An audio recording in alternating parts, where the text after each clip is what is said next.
Of like last session or overall? Overall, what's going on? Oh God. Yeah, that's a harder question. Or at least in the sewers, what's happening? What are you guys doing? So it's like Dewan's lair, yeah? Yeah. We're raiding it to look for... Sorry, we went in here looking for Jammin, but really looking for Cassandra, right? Yeah. Like we thought we'd find Cassandra so far. No, we haven't seen her at all.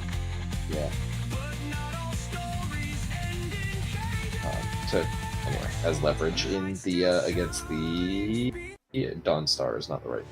Thermia Glacia.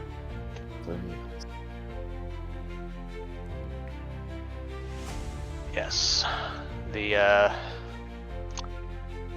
Shearer has control of the Thermia because he allegedly has Cassandra. You guys found out Cassandra was with Jammin, and they were taken by Dewan Jr. The connection to that, I don't think you guys know yet. But is Dewan Sr. still a going concern? You guys have not met Dewan Sr. In theory, the answer should be yes, because when a senior dies, you're no longer a junior. In theory, but I feel like nobody actually knows those rules. But yes. I don't know. And you're only the second if you're named for your grandfather.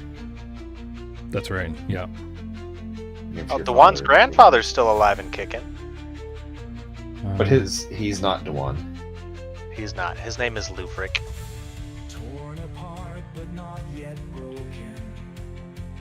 He's the head of one of the 5 families.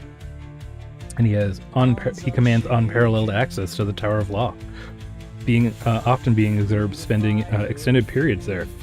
It's rumored that his authority is circumscribed by the Grand Sky Marshal Asimov, known as the Lawbringer, hinting at the complexities of his position within the Empire. Moreover, it's noteworthy that Luvric's servage,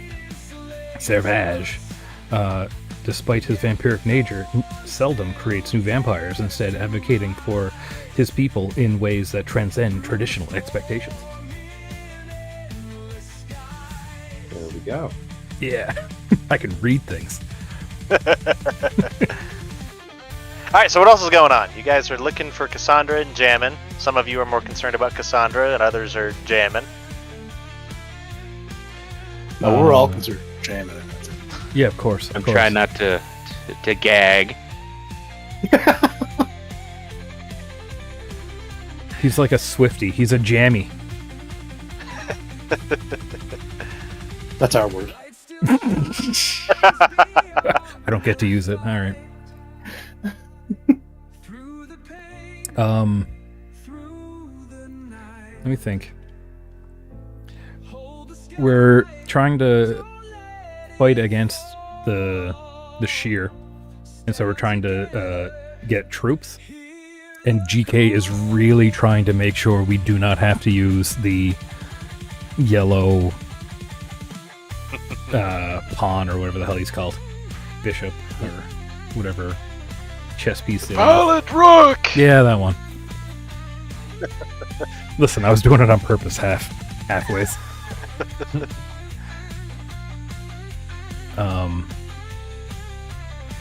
But then there's also the Barlays that want us to kind of be doing this a little bit, but they want us to find Cassandra, and we said we'd find Cassandra, but for more than one reason.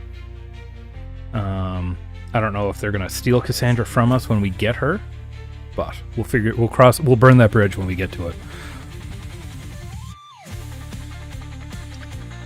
Anybody else?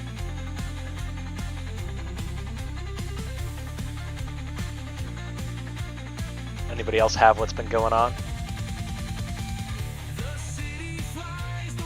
There was a bunch of dead bodies in here before you guys even started killing things, and all of their heads were exploded from fire from the inside out. Was that from the control device? Were we confident about that? That we extracted from the one who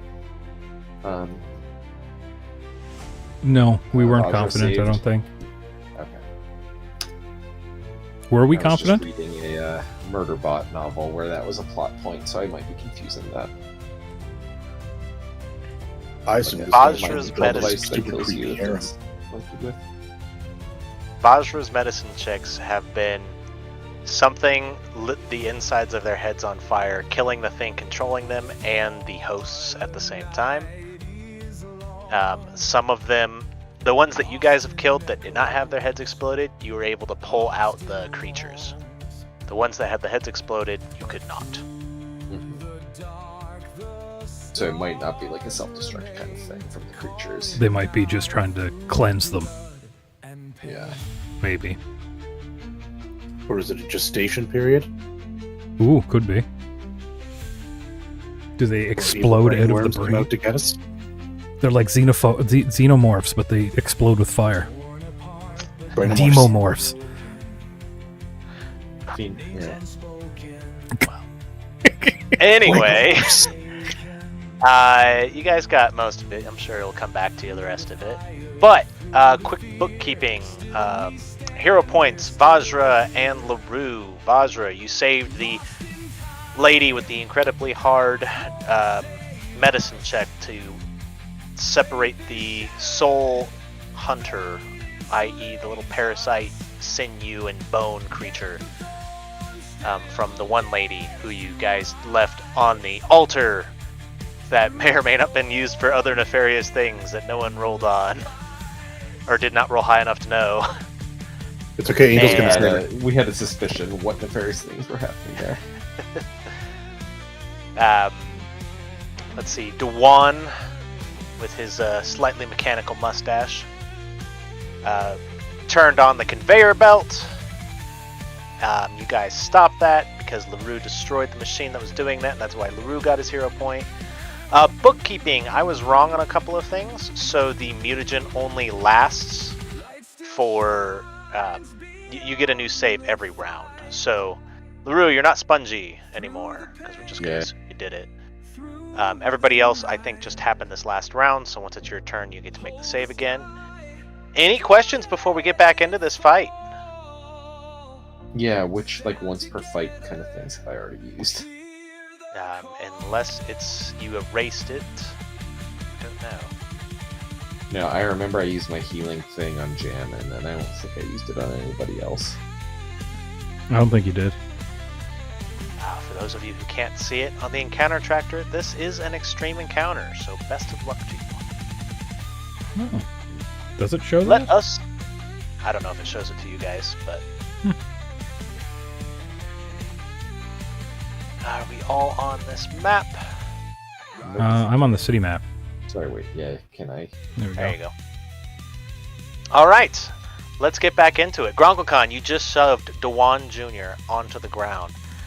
Dewan will look up at you, and he's going to stand up.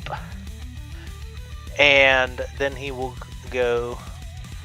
Every strike you land proves my assertion. I believe the prophecy. And Oh. he's no longer prone. He stands up. He is going to...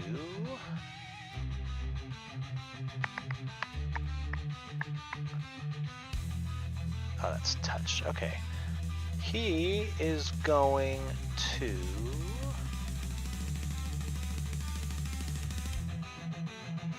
command... Or he's going to cast a spell, command. And he is going to target Smallhofer. Actually, he's going to target Vajra with this command. You're in range. Yep. And he's going to tell you, prostrate yourself. So please make that will save. Failure. And that is Dewan's turn. You have Small hero hopper. points. Hero point that shit. Turn up. No. Okay. I'm good. All right. I believe in you. Alright, the machine that's in front of me, if I were to say have a climb speed, would I be able to climb that to also get up to the conveyor belt? Yes, we will say it has handholds and the like. So it's an easy. So it'd be a DC 5 climb check, athletics check, I mean. Oh, I don't even need the climb speed for that? Oh, if you have climb speed, you can do it too. But Yeah, it cost me 2 actions to get climb speed. you can do the climb speed, or you can just do the DC 5 because it has handholds. No, I can't. What things are there? Alright. Athletics check.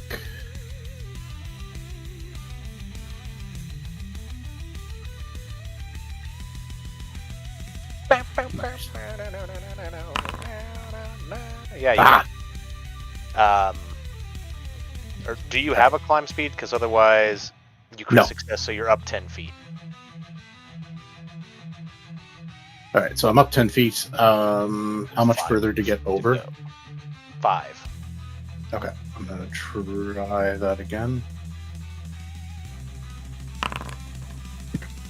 Fuck. I hate 3, D20s. 2, 1. Okay, I'm you fall gonna onto the hero point it. ground. I said I'm going to hero point it. Oh, okay. No, I gave myself one instead of taking one away. There we go. Fuck off. You did not make any progress. What would you like to do for your last action? I'm kind of just hanging out up here. I can't even attack from here. I'm gonna get up there. Please. Hey! You're on top of the thing. Congratulations. All right. Thank you. Vajra, you have prostrated yourself. Oh, I'm sorry. Please make your fortitude save, Mr. Smallhofer. Oh, yes. I'm sorry, Mr. Smallhofer. You are still affected with your dazzled affliction. That tracks. All right, Vajra, you're up. Is it at the end of my turn or at the beginning of my turn? For the flesh mutation, it's at the end of your turn. Okay. Can that save count? Sure. Yeah. Just 'cause you get Yeah. Yay. the flesh mutation, Vajra. I'll do it at the end of my turn because I'm dazzled. Yes. So I will do a stand up. Any responses? No, but rereading the command, it's the first action of your turn is when it goes to effect. So your first action, you go prone, and then you do what you gotta do.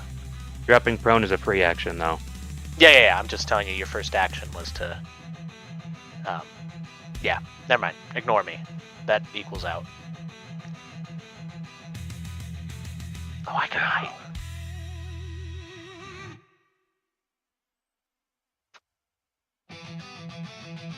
Continue, Vajra. Stabby. Miss. Stabby again.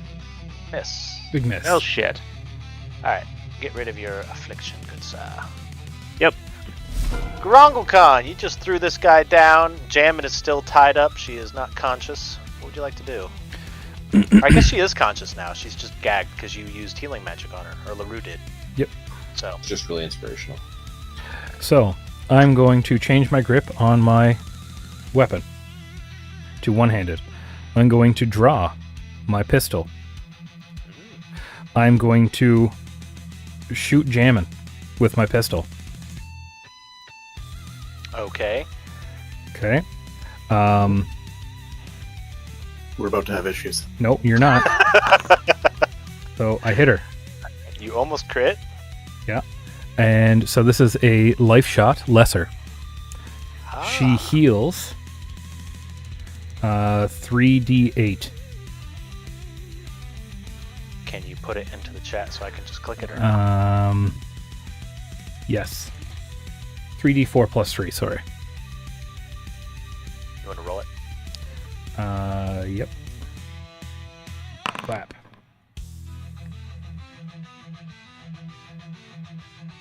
So,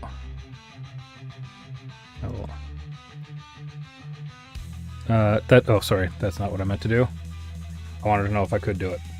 Okay. Then I'm going to. Let's see. I have that was a free action. Draw was an action. Shoot was an action. I guess I will put it back in my pocket, and that will be the end of my turn. Draw, shoot, and put your gun away. Smallhoffer, you see Gronkle Khan just come out and shoot. Just happy to see Jammin. He comes out and shoots her in the face. She's still bound and gagged. All right. I knew Angel was better than you. I spit in response. All right. This one's gonna 5-foot step. Get that flank on. All right. It still has 3 left. It is going to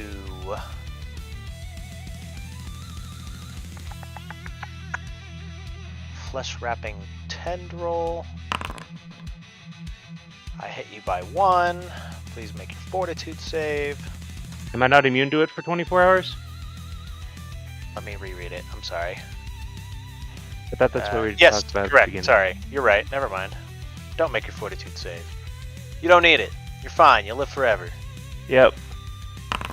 A tendril just slashes out at you. 1 action, 2 action. 3rd action, it's going to try to do it again. It hits again. That is its turn. The jealous one is up. It's in a life or death with Leroux. It's going to... You're on the ground floor, right, Leroux, or are you up high? I don't remember. No, I'm on the ground level. Okay. It is going to tendril you, Leroux. Miss. Oh, I should have... Oh well, I'll do that next turn. Critical miss, Critical last action, miss. miss. Alright, the tendrils I'm okay just with that. basically go through you, Leroux. Yup. You're up. You can't kill me. You can't kill what's already dead. So it says injured. Does that mean it's below 50% hit points? No. Okay. Do you happen to know what label means they're below 50%? Just because I... Badly injured. Badly believe. injured. Okay. Yeah, Okay. Just hover over Vajra and you will see what is under after. That's fair. Let's see. Okay. And who has? Does anybody have walls strong as, or raise the walls strong as whatever? I forget the name of that ability. Nope. Active right now. Okay. So first I will flash that Transcendence. Or no, I'll take a swing first. See if I reduce it down below half. There it is.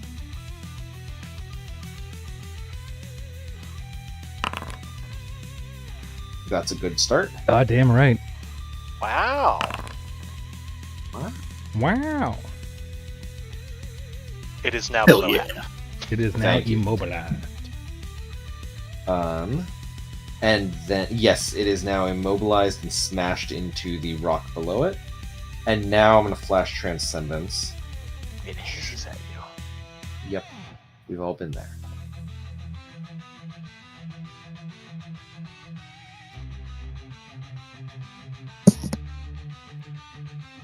Yeah. Let's see, Vajra can apply that one. Jump over. You. Don't die. That's all. And then I'm going to swing again. Because what's a little multiple attack penalty between friends? Hell yeah. It. Oh, and sorry, before I roll damage, I have to trigger this because... Not automatic for some unknown reason. Okay. Hmm. And that's 3. Nice. Not good. Not good for it. All right, Smallhoffer, you are 15 feet up. Oh. Whoops, wrong one. I am. 5, 10, 15, 20, 25. I got the reach. I'm going for you, Mr. Leroux. This time I'm going to be smart and do my thing that I meant to do. Alright, Leroux, does this beat your fortitude? It does not. I roll critically failed. Gosh darn it. Perfect. The experiments have failed, as usual. Alright. Alright, it's just gonna... Tendrils. Tendrils! Tendril time. Tendril. Hey! Okay, it actually hits by less because I forgot to apply that effect. No, it's not a crit. So. And... yeah. Unfortunately, that's all my actions, so that one's done. This one's up. Vajra is in the middle of a rock and a hard place. Yep. It is sorry. Tendril time. First, I'm going to... Does this beat your fortitude save, Vajra? 31? Yes. Oh, sweet, it does it when I click on you. That's awesome. Yay! That means... that happens, which I should have done last time. Alright, now it's Tendril time.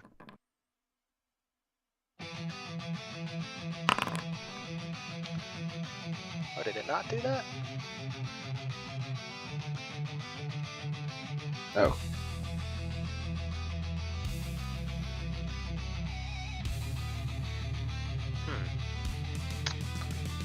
It didn't do the extra thing. Weird. That's weird. I got hit twice? No, once. It's just supposed to do more damage. The first one, basically, it marks you, and then it does more. It's like Hunter's Mark, but it's for these flesh-wrapped creatures. I don't see where it's at, so I'll just have to type it in. What is the damage? 2d8.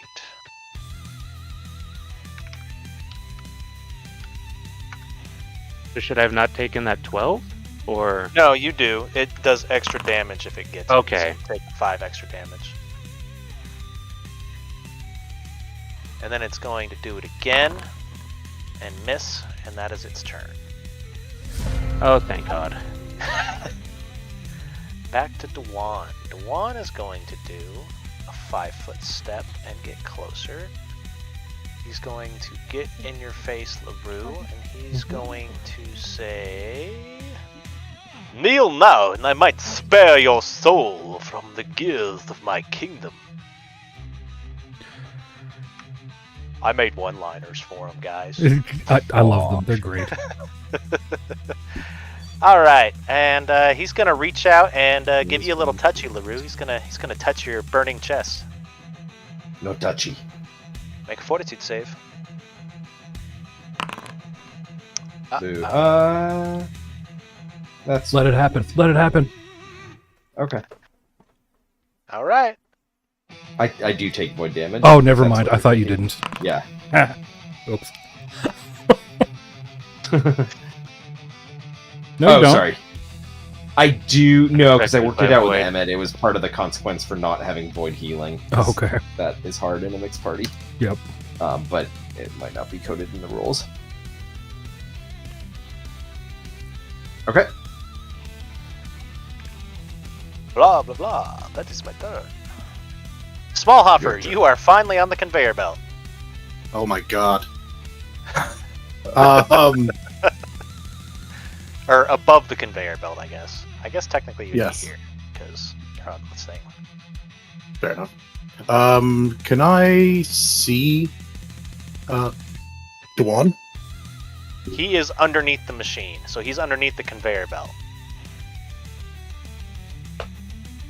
Okay, because currently Grumble is where I want to be. I have a plan. It's not just get close to Jammin. We're both small. You can probably Let's go. squeeze into my space. Yeah. Okay. Is there any kind of check to get over to there? Or No, once you're on top, No. it's nothing. You guys are acrobatic enough where I don't see you falling off. Okay. Maybe Vajra. I'd Probably like to Vajra. move there, and I would like to ungag Jammin. All right, you ungag Jammin.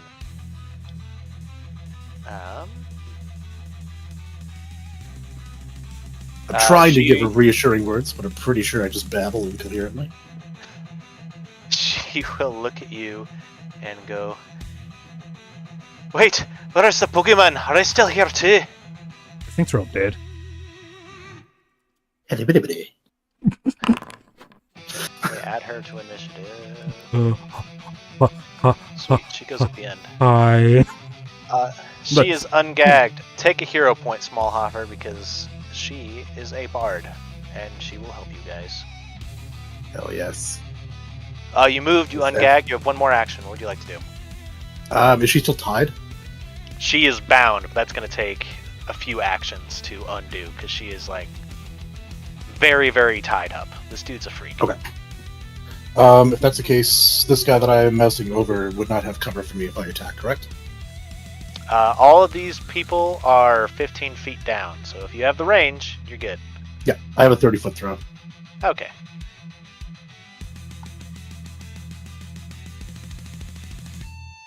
Dewan's the only one who would have cover because he's underneath the conveyor belt. Yeah. And this one Yeah. over here because of the machine in the way. That tracks. Who are you targeting? Sorry, this guy over here. Yeah. Hit! All right. Shabat. Not a whole Owie. lot. I'm trying to help. Hey, 15 damage. 15 I different damage. priorities. That's it for me. Vajra, you are in a rock and a hard place. What are you going to do, bud? Rock and a hard place. So, first action. I knew he was going to touch himself.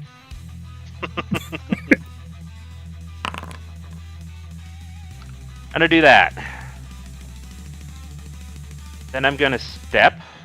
Don't forget to give yourself the spell effect. You get +2 AC bonus, status bonus to AC for a round.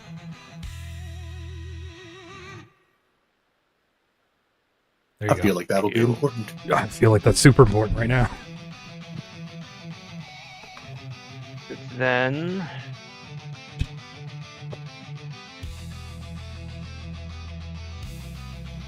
Look at all that blood from Vajra. yep.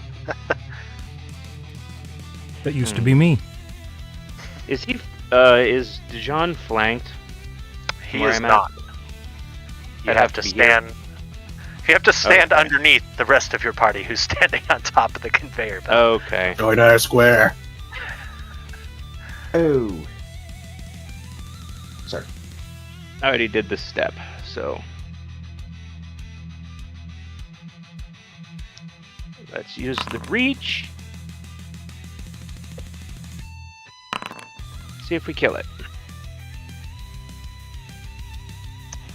Who are you targeting? That one? That one. Hit?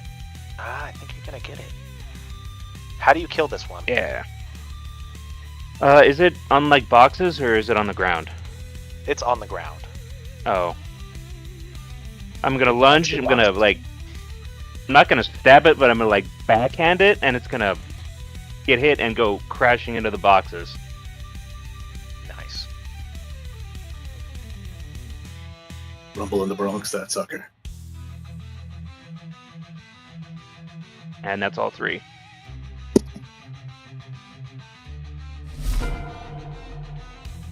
Okay.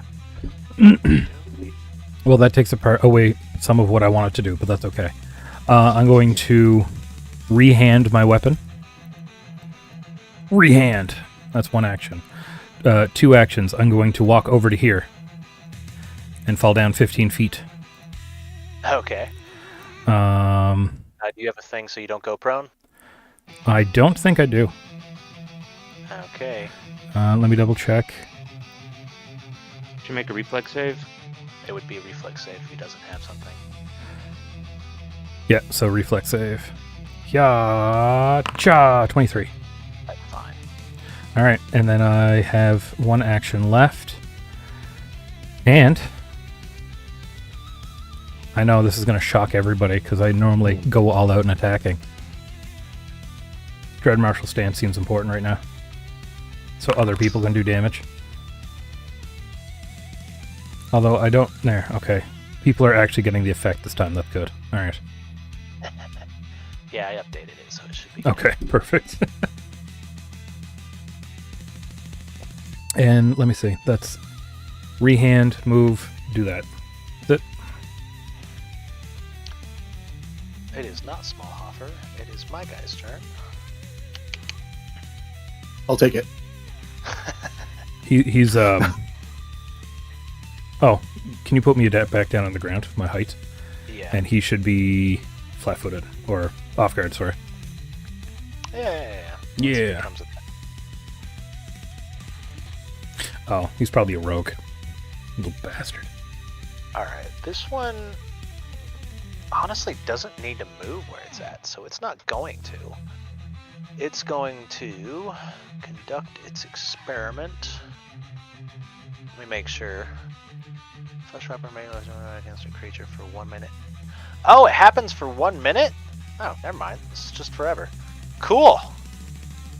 Oh no, the other one did it, not this one. Alright, so this one's going to conduct its experiment. See if it beats your Fortitude save, Vajra. It does. And now it's tendril time. Miss. Second tendril time. Miss. Sad Panda. Perfect. Alright, the jealous one is dead, so Leroux, you're up.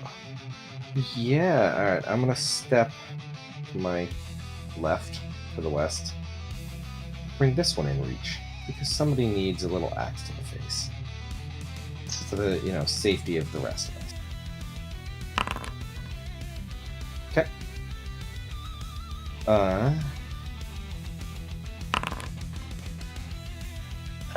This one. Okay, yep. And then I am going to... Okay. I'm going to Spark Transcendence, which is going to heal me for 15 points of damage. And I'm going to heal Vajra for 16. Double plus 2. Double level plus 2. And then... So 16? Yeah. I moved myself into flanking, so let's make that undone by raising my shield. Or even that out. Okay. Okay. Okay. Sweet. Alright, this one's up. You are flanked. This one is going to try to study you a little bit, bud, to see what happens. Success sucks for you. And now it's tendril time. Hit. Hey, and it did it this time. Yay! Sorry. Shield hit points. Okay, yeah. Second attack is a critical miss. Sad Panda. Alright, the medium.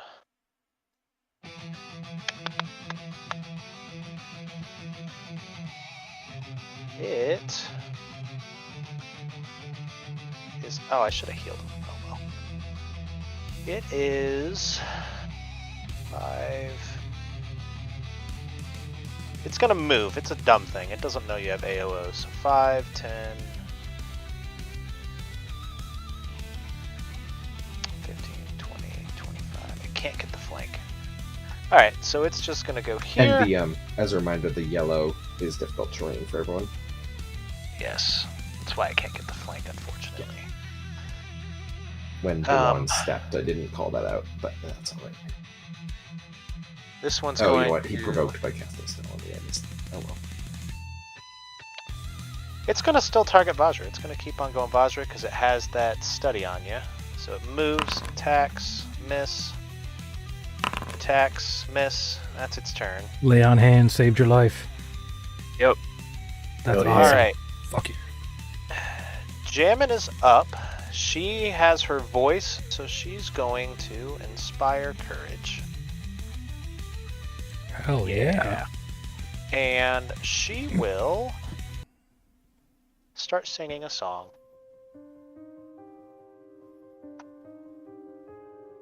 Oh, it didn't do the right song. Darn. I thought I was going to be clever.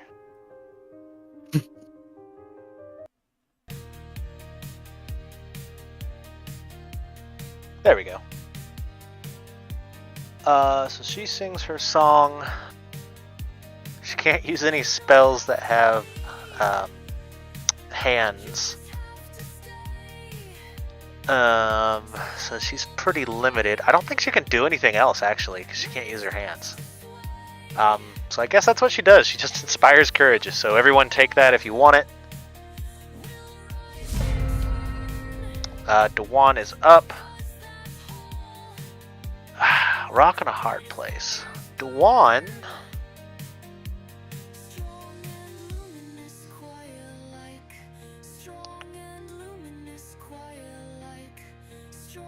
Dewan is going to cast another spell. Dewan is going to...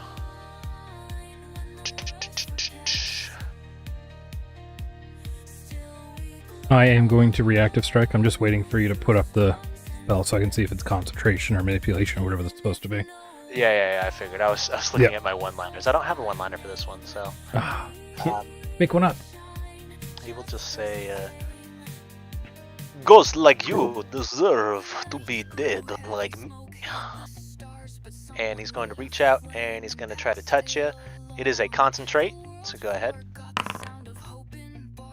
Oh, sad. Oh, yeah. Off guard for the win. All right. And coming from the other side, too.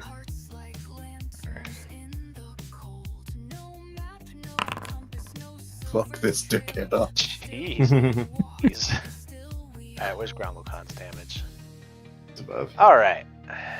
Hey. Now, I forget, because I always mix it up with 1E. Do I lose the spell, or do I just get hit? Only if we crit you. Yeah, if it was a crit. Okay, good. Make a fortitude save, Leroux. Okay.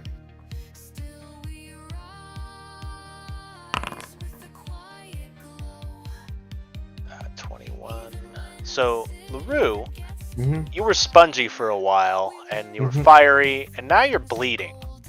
Okay. 21. Sorry, let me just double check. Oh, sorry, no, okay. Depending on the tags, I might have had a plus, like up to +4, but that's fine. Take your damage, Leroux. It's hidden. No. Why is it hidden? Privacy settings. Privacy No, laws it's in a- Canada it's are a clickable. public Damage roll. anyway? Oh, I took no damage. I'm okay with that. I know. He's not the smartest. I knew it wouldn't do anything to you because you're a ghost, but that's what... Wait, was it void damage? No, it's Or bleed? it's a bleeding thing. Okay.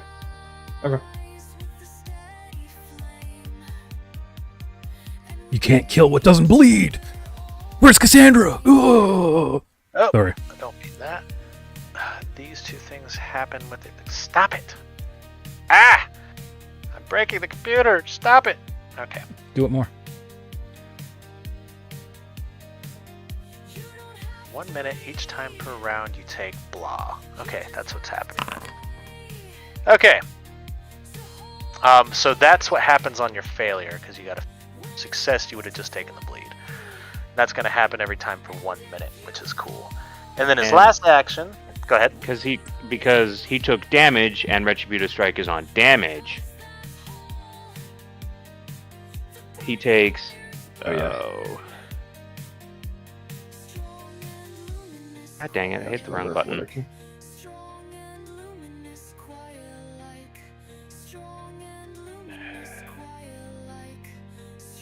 Plus my... he takes...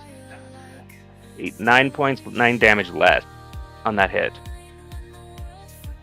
And I make an attack. Hell yeah. Everybody hits him. Yay. Jesus. Off guard. Not going well. This was going well. Howie. We saved the target. Now Do we not gotta like kill it. this. Do not like this at all. I'm going to bash your face in. And he is going to try to smash you, Leroux, and miss, and that is his turn. He has a little baton that he used to hit you, and it didn't do anything. Smallhofer, you're up. My... Oh, All right. I realized last turn, the dazed. I didn't do the the DC check on it. Thank you. I totally forgot. Let me put it in the chat for you. Excellent. Do you want me to just do it now and then take back the 15? There you go. Click it. No.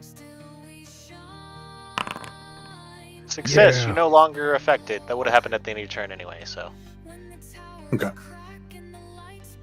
I can just right-click that to get rid of it. I'll get rid of it. Sick. All right. Kind of want to just start beating on that bastard. No, I'm gonna go for the guy that's below me. The concealed, is that just a AC bonus, or is that a, like, if I were to attack Dewan? What are you talking about? If I were to attack Dewan, what is the bonuses that he would get against my attacks? So you're shooting through the conveyor belt. So he will have standard cover. Standard cover's only a +2. Yeah, he's off guard. That's right. I hate this guy. I want him dead. Yeah. Or you could spend your whole round freeing Jammin. What would Smallhofer do? Well, he didn't see. He insulted Jammin, though. That's true. This is for her honor now. First, and I know this is not going to work, but I would like to try. I am going to try to intimidate him. Okay.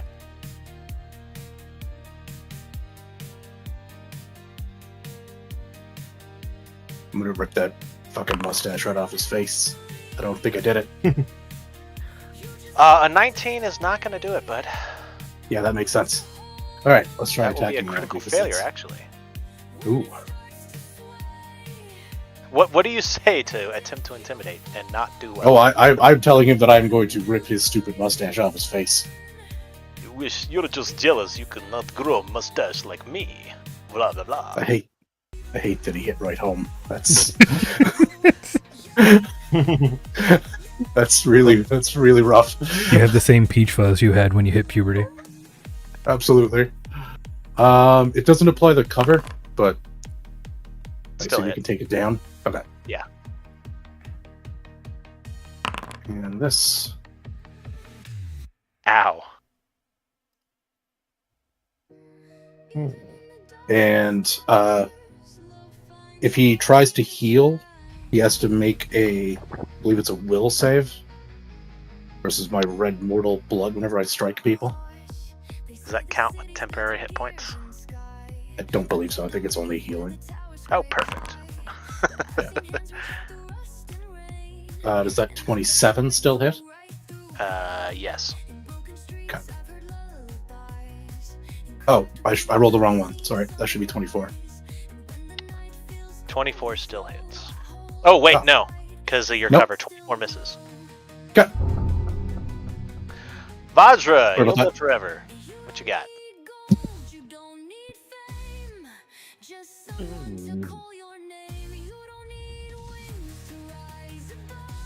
Okay, so you're there.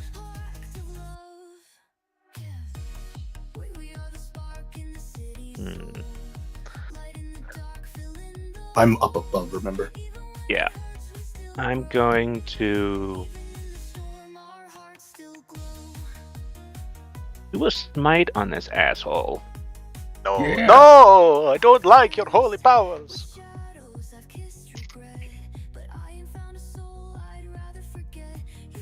Where am I going? That's where I'm going. Heavy. Oh, yeah. that sucks. That's I have great. one more one-liner. Don't kill me. Oh, he's frightened one.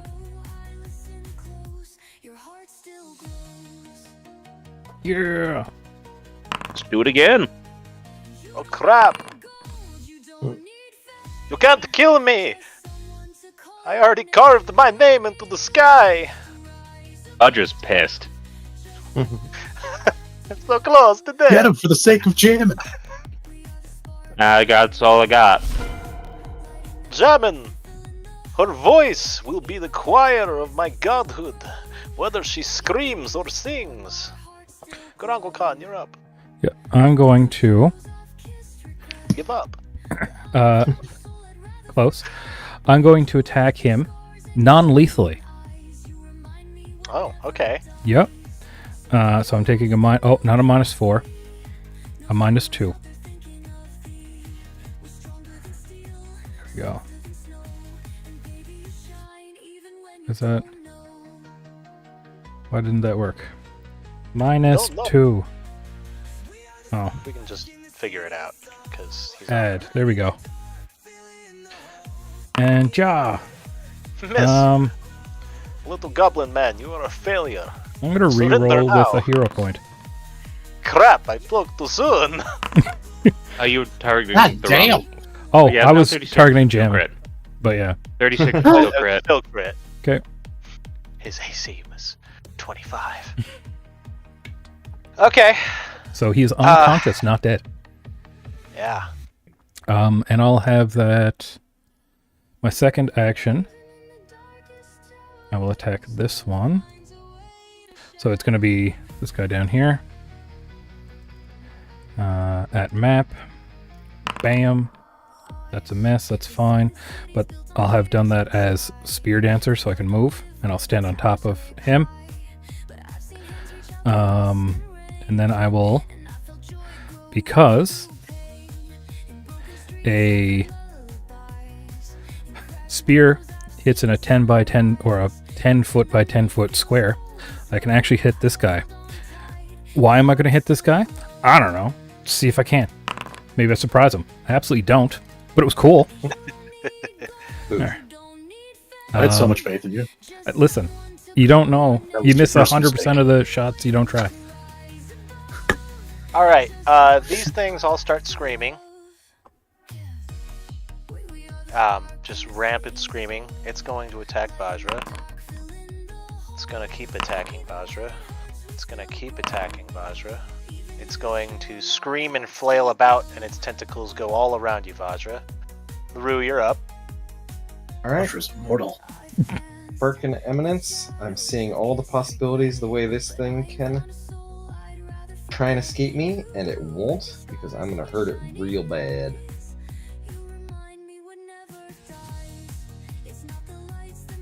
I don't go to buy these. Oh no! Oh no! Oh no! We're not doing that today. We don't have time for critical. For nat ones. There we are.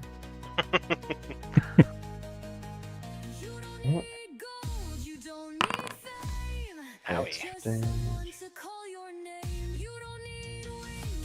Okay, and it's badly injured, so now... I don't like how the ghost is the same symbol for spirit and void. Is it? Because one of you did void damage and it does less damage, and one of you did spirit damage which does more damage. Continue. No, Void's a skull. Well, somebody did something that was the same thing, because it did less. It doesn't matter. Keep going. Chop chop. Might be because I don't have cold iron. Nope, okay. It was not. Oh, when I No, hit these ones are not cold iron. what's his name? Dewan. It technically did void damage, but it should have been the holy damage or whatever, because it's supposed to automatically know if it's what damage it Oh, takes. okay. Yeah, I'm not worried about his resistances and No. stuff. Okay. Alright, this one's up. First thing it's gonna do is it's going to take its tendrils and stab itself. This is a manipulate action. Oh, I attack it. Okay. Yeah, it's a critical hit. I'll Poopy. do damage to it. And it'll be frightened 1 if it's not dead. It's dead. Okay, it's dead. Mr. Dad. Alright, this one Yeah, is that's it. going to it's going to scream like the other ones, and it's just going to la la la la la. Darn it. La la la la la la. Yay. Okay. First, here's your damage, because you're the only one not affected by this. You've made me bleed my own blood. I think this is the first time you've been hit this whole dungeon. Yep. Ah, darn it. I just Alright. flex it right out of my muscles. Miss. Alright. Get hit, but absolutely not dealing with any other bullshit. Chris is just mad. Because I still have my reaction, don't I? Mm-hmm. Yeah. Yep. So you're gonna take 9 less. 9 left, Hell yeah. and I get to do a Jammin stabby. sings again. Oh, fun. Ow. Is that on this one? The one that hit Yeah. GK. Oh, it's not gone. Thank goodness. Alright, Dewan's unconscious. Smallhofer, you're up. Oh, shit. Oh, wait, he could die because he has persistent vitality damage. Let's see what happens. Well, Dewan's dead. Yay! And the world Rip. rejoiced. No. I need to know where Cassandra is. I'm sure Jammin does. It's fine. It's no. You know, Smallhofer, take a hero point, because that was funny. Come 'Cause on. that was yours, I think. It's non-lethal persistent. Come on. Not if he's a dampire. Damn it. I try to Give save me people from... grandfather. Can I shove a potion in his body to bring him back to life? Do you have a potion that does void healing? Maybe. He's a dampire. I'll give you Anyway. a potion that does void healing. It does regular healing, but I will tell you otherwise. Smallhofer, hurry up. But he- Yeah, I would like to But- strike this guy.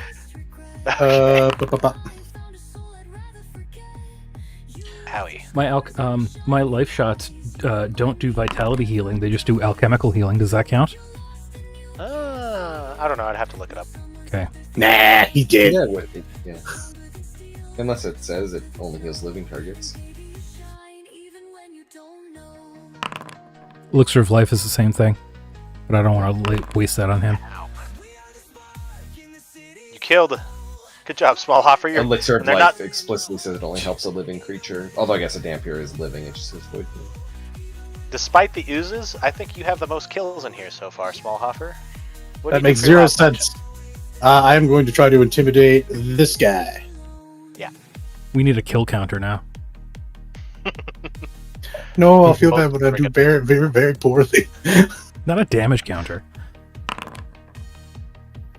Support characters are valid too. action? Might get it. 20. Yep, you got it. You got it by Got- 2. There, he is afraid. All right, Vajra, you're no longer in a rock and a hard place. I am the rock. Hero point. I'm so glad you're the rock instead of the herd, please. That's because I'm the hard place, and everyone gets stuck between the two of us. Nice hit.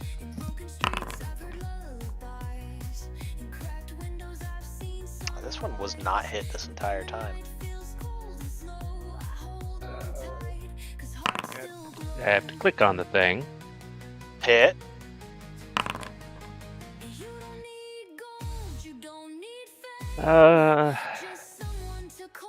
Let's go for gold. Miss.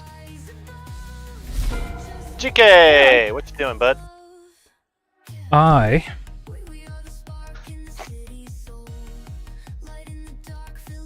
am going to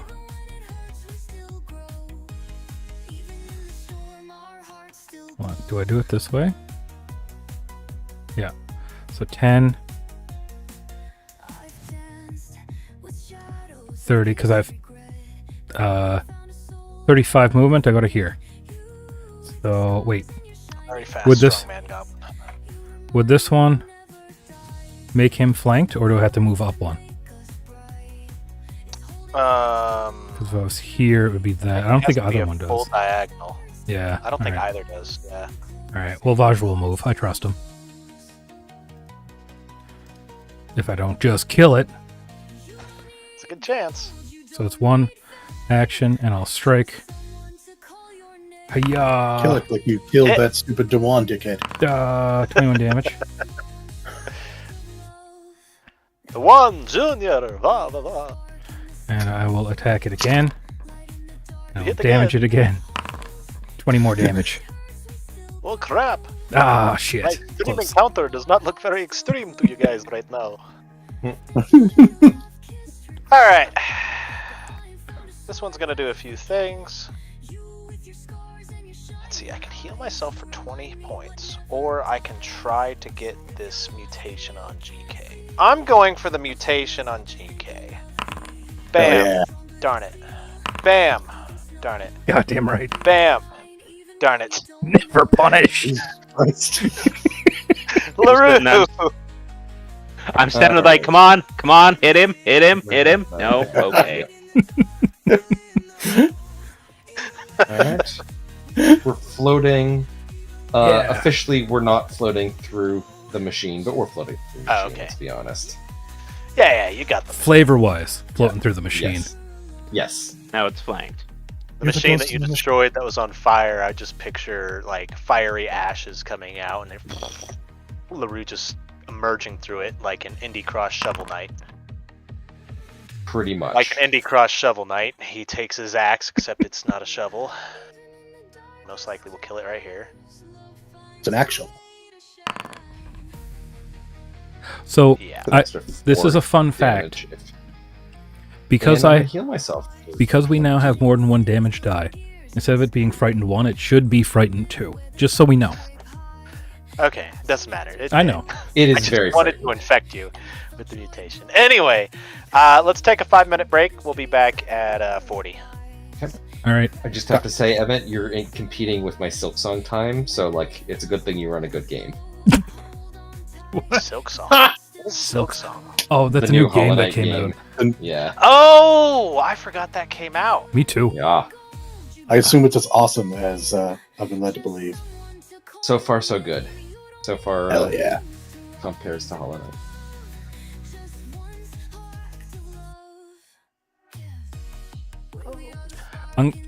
I know we're on break, but I'm gonna go over and start punching Junior, even though he's already dead. I'm like, where is Cassandra, you piece of shit? Be right back. Yeah.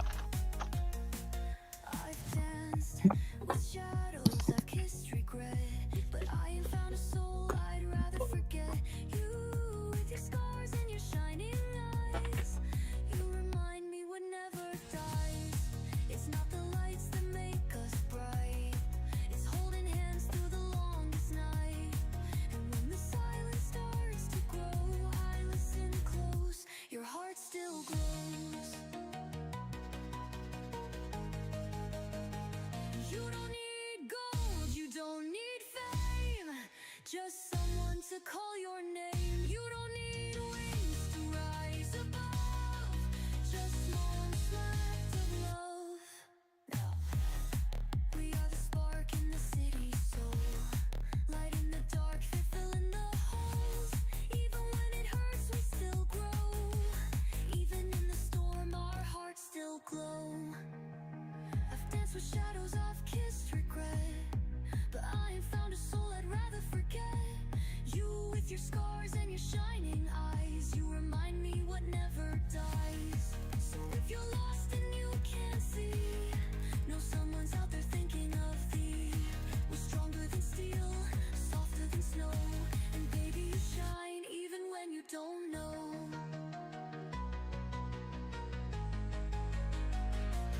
We are the spark in the city.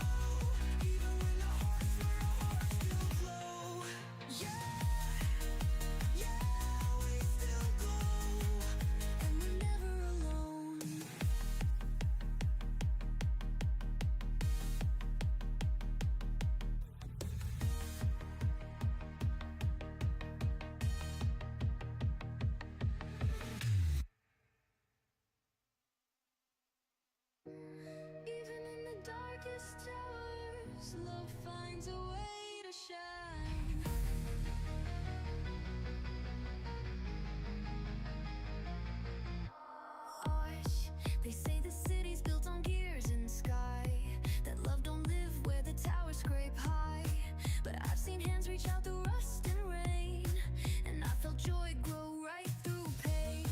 In broken streets I've heard lullabies, in cracked windows I've seen sunrise. And when the night feels cold and slow, I hold on tight, 'cause hearts still glow. You don't need gold, you don't need fame, just someone to call your name. You don't need wings to rise above, just one act of love. Yeah. We are the spark in the city's soul. Okay. Light in the dark, filling the holes. Even when it hurts, we still grow. Even in the storm, our hearts still glow.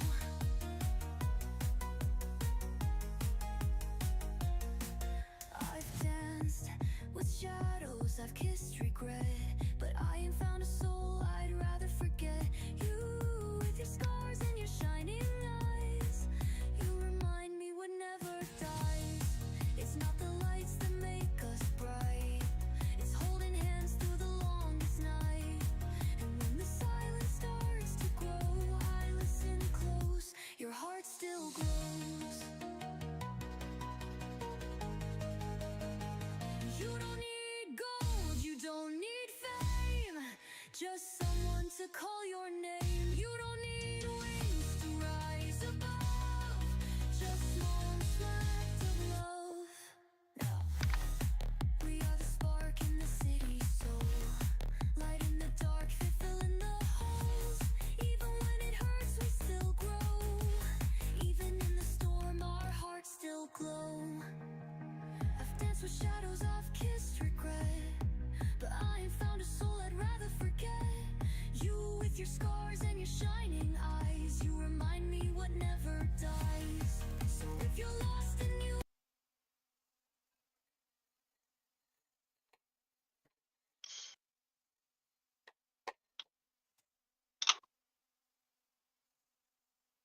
Oh, well, that freaked me right out. What? When everything went away. No, I turned the calendar back on, and it has to reset when I turn the calendar back on.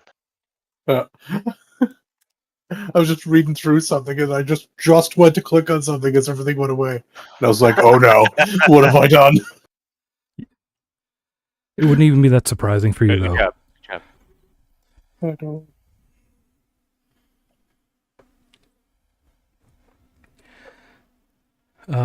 So yeah, I attempt to shoot. The whatever one, the Junior. Dewan with my life shot, which is an alchemical healing with no vitality in it. Bang. I'm freeing Jammin. That's Are we fine. all back? Yep. Okay. I'm gonna throw over to Headshot. Jammin. Are you jamming, or should we be killing you too? See, it's untyped healing. Yeah, you're fine. I was just giving you a hard time earlier because he was Okay. dead. Jammin will still. She'll be looking around. I guess I can turn off her song. Or you could leave it on. Doesn't matter. Yeah, so Jammin stops singing. She looks over to you, Leroux. Thank you so much. I didn't know Angel had so many powerful friends. Thank you God for saving damn it! Ah! I'm gonna whip around GK and yell, I told you. So, this is the one we're not killing. Yeah, that's one of them. Where's Cassandra, Jammin?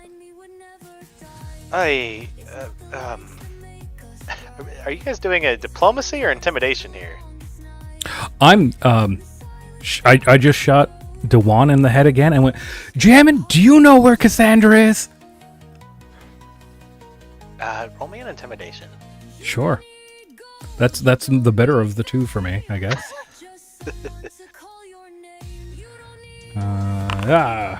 Nope. As you're screaming, You missed it by 1. Someone give me the 8 action. Come on. She looks will aid away Jammin. from I you. guess I'm eating. Oh yeah, Leroux's aiding. As long as you don't roll poorly, you'll be fine. I really want to aid Jammin.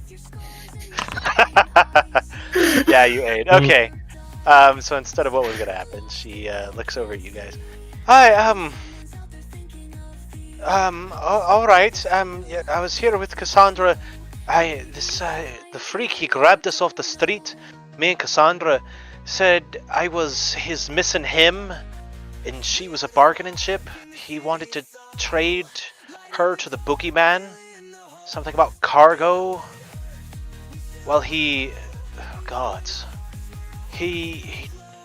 tried to make me one of them. One of his victims. They're not people anymore. They're puppets. Oh shit! Did he put a thing in your neck? No, he was about to. Oh He god. kept ranting about being a god, and my voice would be a crown or a choir to him. Exes, am I right? Oh no! Don't say that in front of Small Hoffer. Well, isn't it public? I wrote a whole song about it. Yeah, but he doesn't like to be Everybody knows. reminded. Oh. I really don't. I'm gonna stab that little dick in the neck. No! And I try to stop you. You need him a little bit, and then you can kill him again after. I will, and she looks over to you, Vajra, as they're having their thing. I never thought I'd see daylight again, or at least not under my own eyes, if you know what I mean. Oh yeah. It's nighttime above. Well, I guess the moonlight will be a good enough substitute. It's also like just a little tiny moon tonight. Sorry. You know, That's all right. yeah. You don't sound like Angel. Are you by chance Grongolcon? Yeah. Well, I guess I am 15 feet down underneath the conveyor belt. Yes, that's me, GK. We met previously. Thanks for remembering my name. Appreciate yes, that. I remember. Cassandra spoke highly of you.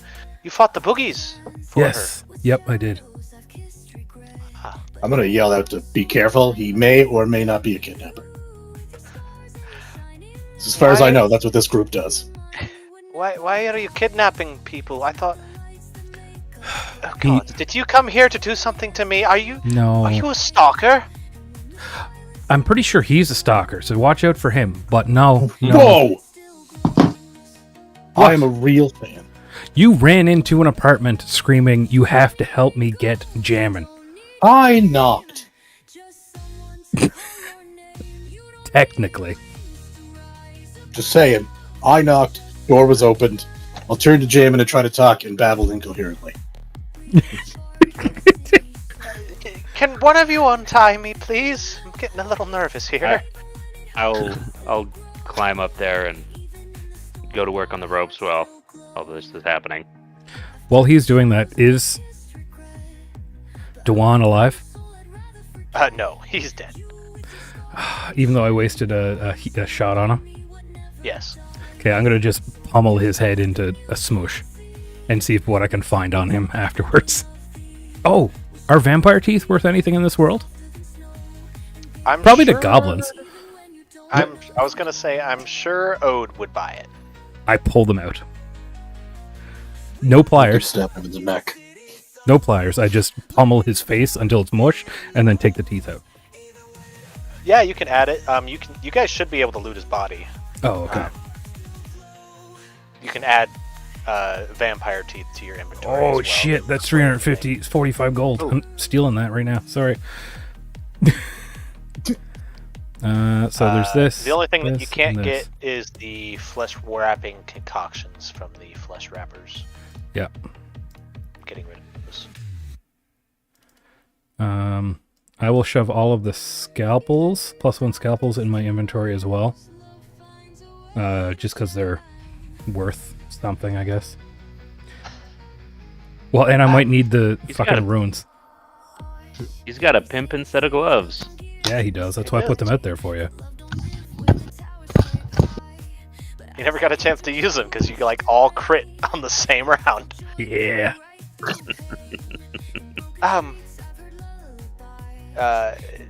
Anyway, what's your name, young, well, my serpentine friend? I don't see too many Vajra. Nagajra. Vajra. Huh. Well, thank you, Vajra. People call me Jammin. Yeah. Yeah, I've heard of you. Well, I have a couple things, but I do have a concert coming up since you graciously saved me and didn't threaten me or be a stalker. Would you like some backstage passes to the Concordia coming up in a couple weeks? I can get you in if you want. I don't know what I'm going to be doing in a couple weeks is the problem. Could be dead. Yeah. I mean, I will scream that you're not taking them immediately. well, if you decide you want to come, I mean, you look like someone who can be dolled up pretty easily. Thank you again. I'm sorry. Where Cassandra? She's not here. You didn't see her. Did you see any of the boogeymen? I'm distracted. A bunch of them were dead. Yeah. Actually, while we're talking, since he's not dead, can I open these doors without dying? Yeah. Okay. There's another dead boogeyman. His head is exploded. Okay. I saw him, and then I was like, oh no, because he looks alive. I would like to run and back while I'm up up- the stairs and go in front of While Jammin with my this is hands held up. after I free her, I start treating. They're doing to treat wounds. I'll come back in and I'll go up and be like, hey, sorry for yelling at you before, but like, I don't know where Cassandra is, and I was really worried about it. I probably should have been more nice to you. My bad. I'm sorry. I can get a little bit excitable sometimes. I think you know that, but I kind of remember. Where's the rest of your friends? I don't. Well,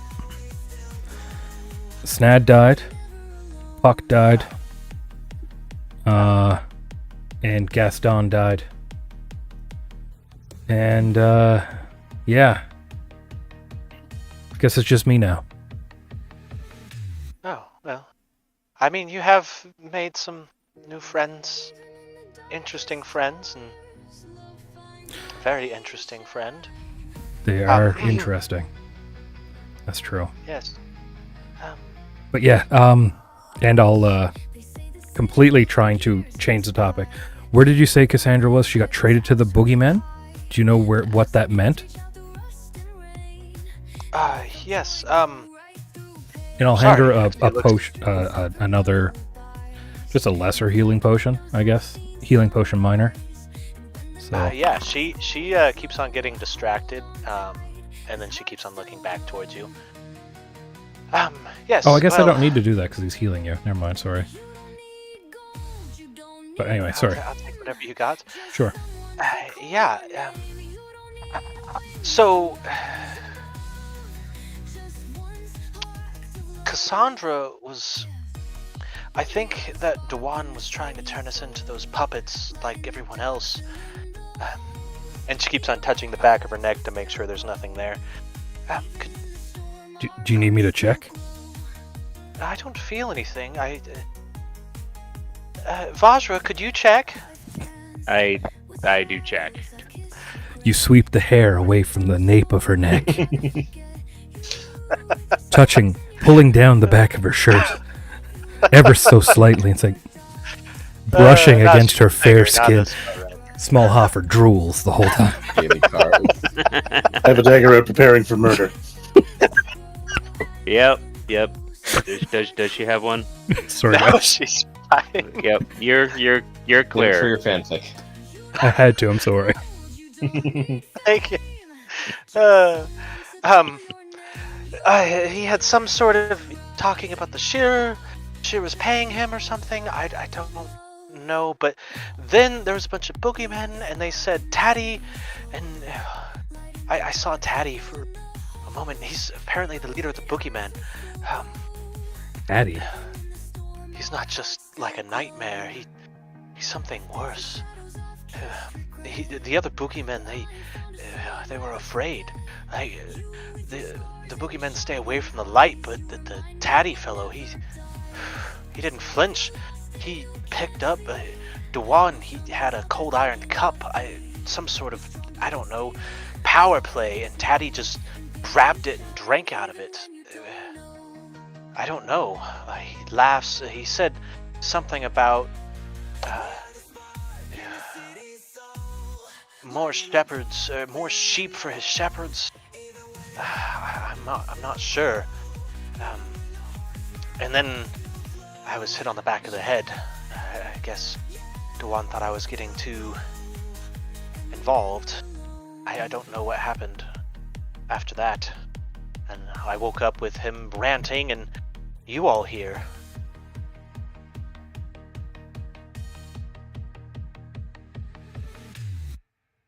Well, I'm glad we could keep you alive. The only thing that's alive down here except us, so... Oh. So after 10 minutes, do you get your heal off? I don't know if that will have happened by now, but yeah, okay. Everybody who's injured gets the healing. Up to 4 people, right? Yeah. Okay, I'll not take that, and everybody else can. So you, Jammin, Smallhofer, and Leroux.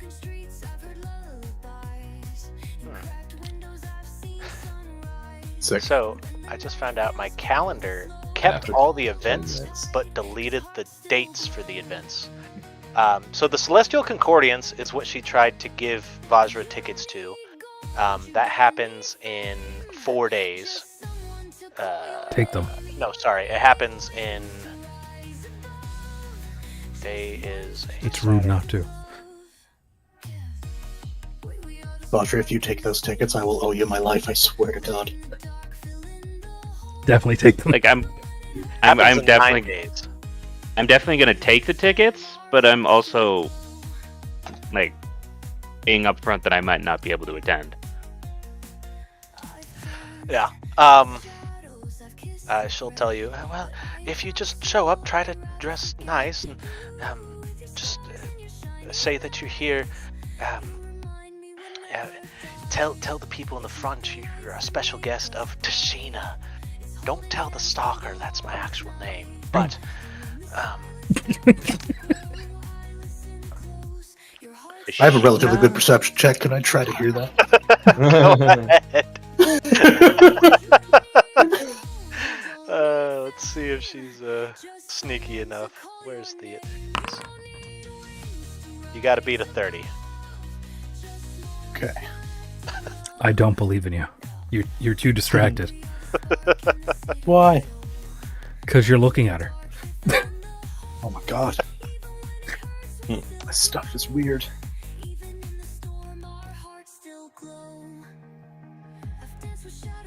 Guess I can get rid of the prone and thing. Is everything gone? What's the plus on her for?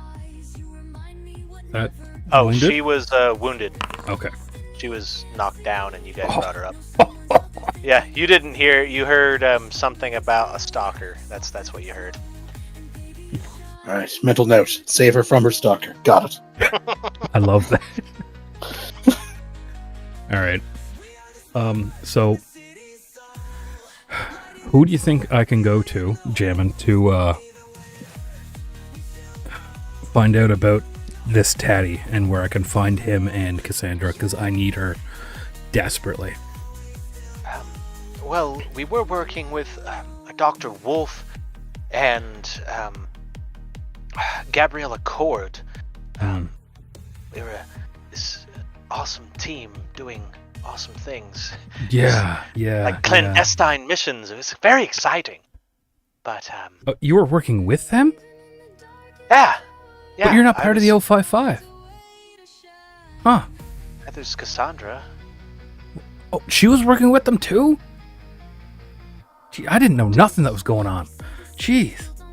Didn't I just say that? We were Before this, team. I mean. But before?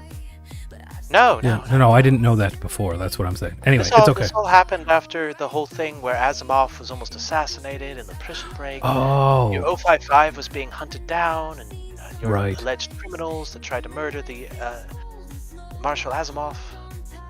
Oh, yeah. Right. Forgot that happened. All right. Speaking of, you want to see Wolf again? And Victor. I got Victor still alive. I don't know who Victor And is. Sean. Remember the cat? Oh, yes. He's still fluffy. You can't touch his belly anymore, though. That's okay. He was Oh, kind right. of creepy. He wasn't that creepy. Anyway, Anyway, if you want to see them again, I can take you to where they are for a safe place until your concert, maybe. Or I you, think or you can go I wherever think you I'm want. okay. All right. But would and she looks over to Vajra. Would you mind making sure I get to the first core safely? Oh, sure, most certainly. Oh, okay, good. Let's go.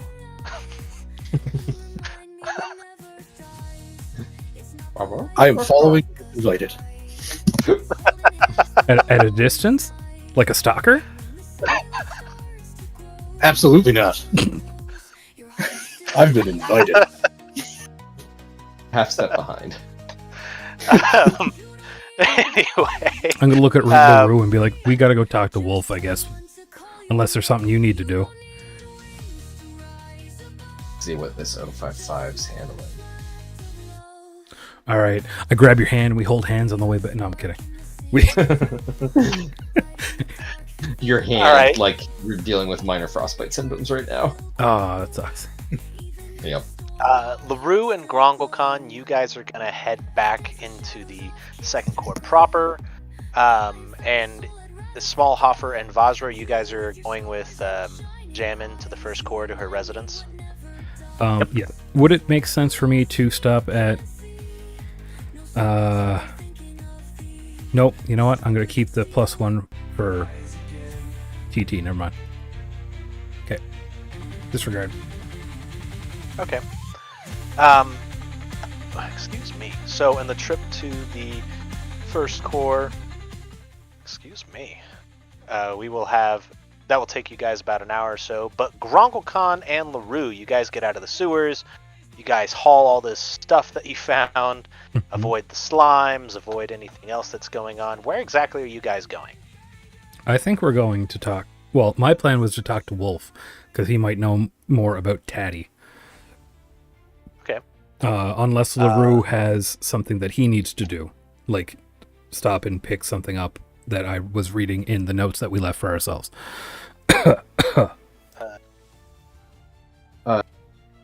No, I think I picked that up already. Okay, I just wasn't sure because I was reading through the questions, and you were like, "Did I do Yeah. that?" And you said, and Emmett said no, so I just wasn't sure. No, I think that then happened later. Okay. No, I wanted to check up on Vixra.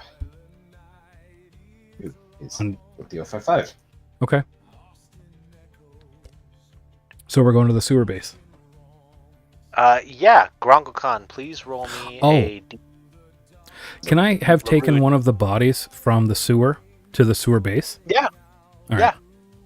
Oh, what about Are you one of the spider centipede dudes? Are you guys Oh. doing anything else? Yes, Leroux is going to take the paralyzed lady. Leroux is not. I'm not sure Okay. Leroux can carry her. You can you can hit things. You can carry something. I'll give you a dead body then, and I I'll can take. carry a dead body. That seems relevant. All right, and then I'll take the paralyzed lady. I'll hold her in like instead of a fireman hold, I'll hold her in like a baby. Okay, just because she has a major surgery not long ago, Mm-hmm. and you're a small creature And she's like 4 carrying times a your size, medium yeah. creature, Like Yes. a baby. Like a baby. Yes. please roll me some sort of manipulation check. So either a medicine check or what else would Do we this want Athletics to find- hold. Have you ever held C-spine for any amount of time? be? Yes, Do many you times. want Athletics. like a Travois? No, it is not athletics. It's athletics if they're seizing up or something. It's Alright. not athletics if they just had surgery. Do you want to put together like a travois instead? What's that? Yes. Like a It's like a gurney. Kind of. Oh, yeah, the yeah, draggy yeah, one. like Yes. yeah, Yes, I do. yes, the dragon one. Crafting, or you can do medicine again. I have a +1 in medicine, a +0 in crafting. What do you want to do, Yeah, Leroux? one of us is trained in. I'm not trained in either. Okay, I'm gonna roll medicine, and you're gonna roll medicine. We're gonna see what we come up with. Okay. This Whoever is gets- a little bit Tweedledee and Tweedledum. Yeah. The Whoever others are log gone. whoever gets lower is the one aiding. Please. I got a 20, Oh, a 20. Nice. a 12. Okay, that's a failure, which is a 0. So I got a 20. Yes. But it's not a crit fail. You got a 20. To the best of your knowledge, you have created with the gunk and gags and torn sheets a makeshift gurney, basically, to drag her along out of the sewers. You think it's fine. You don't It's It's have a good enough thing we don't medicine have to know germ if it's theory, good, right, though. guys? No, I don't. I'm a goblin. All right. You so are I the need germ theory. I need everybody to roll me a D17. Something's gonna happen. For you. A D17? D17? There's 17 options. Okay, I couldn't get 3 more. No, that's fine, but that's just savage. 6, Alright, we 8. got an 8. That's cursed. Gargon got a 6. Alright, so how are you two, and then the other two I need. How are you two getting to the secret base? It's r/. Back alleys. That's how GK always travels, typically. Unless he doesn't care if It's- somebody sees him. It's the other way, isn't it? Yes. Yeah. Slash first. You're getting there. Oh. I'll get it eventually. I believe in you. Yeah. Yeah. Yay. 13 and 8 and 8 and 6.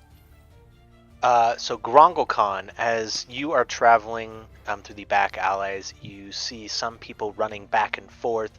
And you hear what sounds almost like a crier yelling something. You can try to listen in if you want, but something about wanting fighters.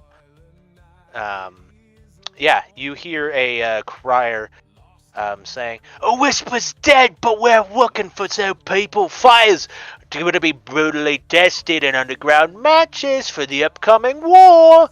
You get to work under the crescent moons. Rumor is you do well enough that you're going to turn you into a were-tiger." Crier trying to get people to get up and board on fights. Leroux, what Alright. did you get? 8. 8. As did I. So Leroux and Vajra, as you guys are walking, and this is second core mostly, you guys notice wakes, kind of like the one that happened at Fire Eaters, except they're like little ones that are happening in people's apartments, large groups of people. And what you notice more is most of these seem to be getting ready, as if these different buildings are getting ready for a lot of people to be dead, as if they are more pragmatic and they're getting ready for a massive amount of bloodshed to happen in the second core. Are we talking You like know- a celebration of life rather than the wake kind of thing? Like we're celebrating these people before they die? As in they're getting stuff set up, and everyone is bringing something that they want symbolized and memorialized that they have about them. So remember how the Like wake a- or at Fire Updating Eaters, your everyone, wheel before action thing. yeah, Fire Eaters, everyone turned in something that reminded them of that person that they were remembering. When's People this are war happening? in 5 days. Oh, okay. You guys both noticed that. And then Smallhofer, what did you roll? I rolled a 13. 13. Let's see, 3, 6,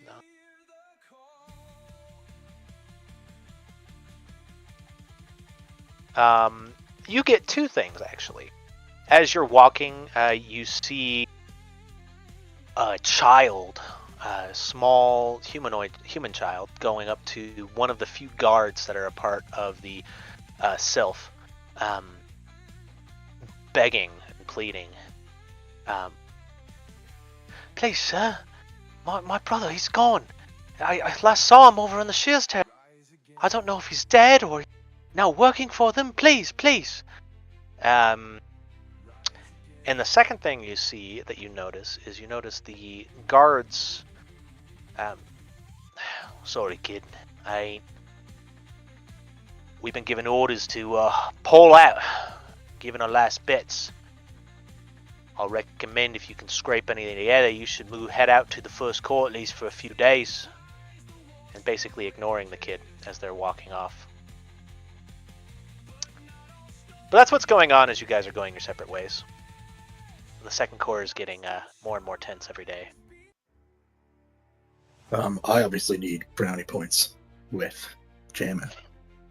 So I am 100% going to try to make myself look good by helping that kid out.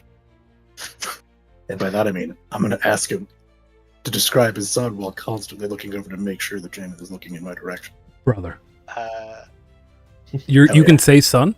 Please say son. Tell me I about your feel like son. this You mean my is a brother? Yeah, your son. performance check. Do it. Because I don't think you actually care. I think this is a performance check. Yeah, I'm in. He's I jamming. don't.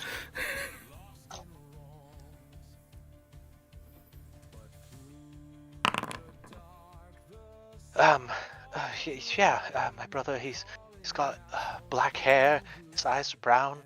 He was over in the Shears territory. Last I saw him, he was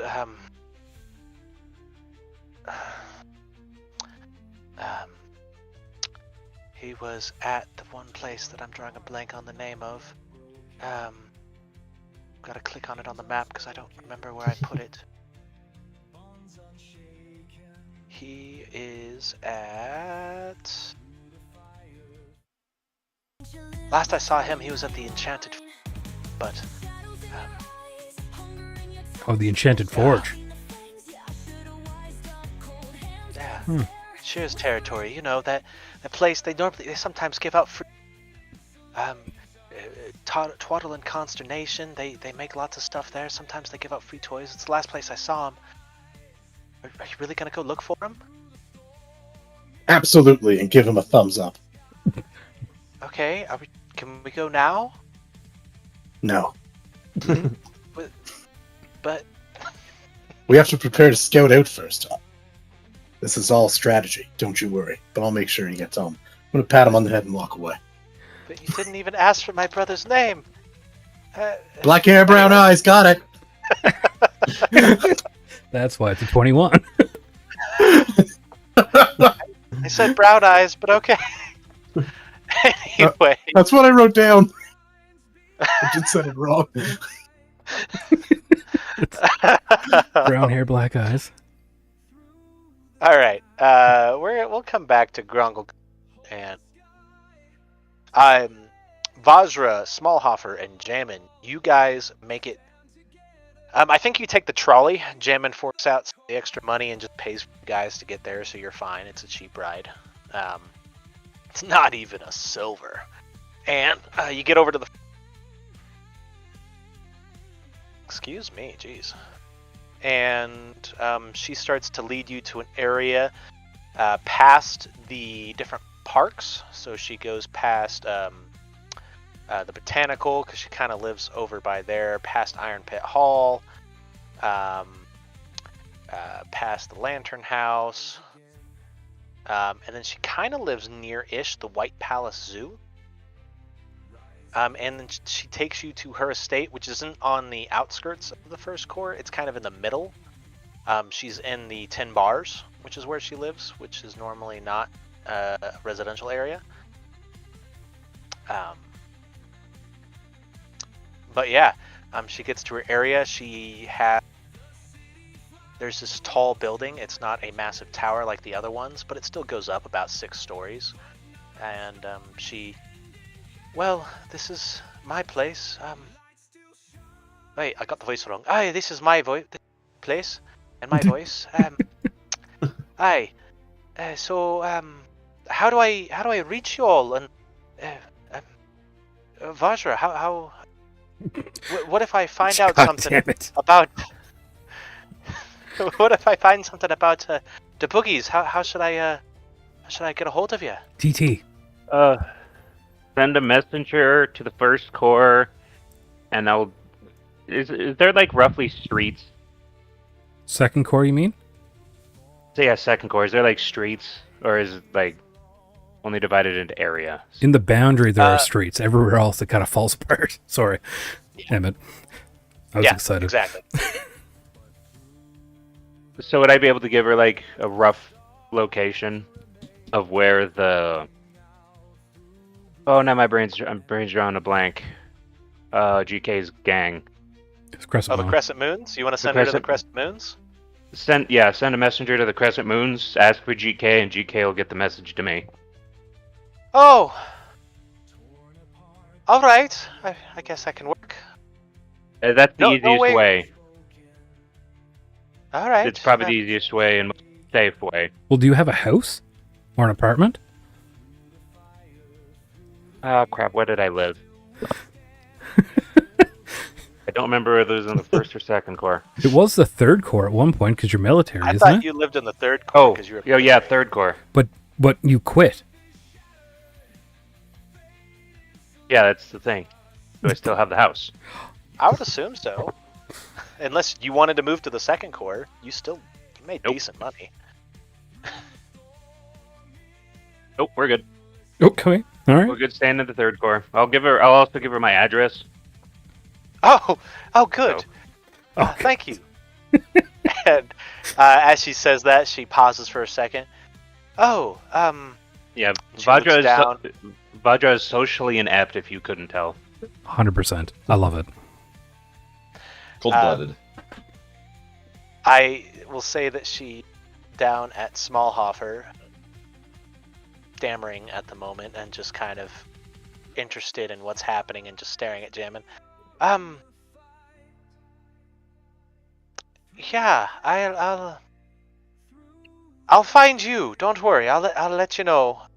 Anyway, I'll let you know in a couple of days, whatever I find out. Remember Okay. what I told you, Vajra? If you come to the Concordians, happens. Yeah, you're gonna have to message me that name. Okay. Yeah, so while that's happening, let's jump on over to team carrying a totally not dead body that you just did surgery on in a sewer. And an actual dead body. And an actual dead body, yes.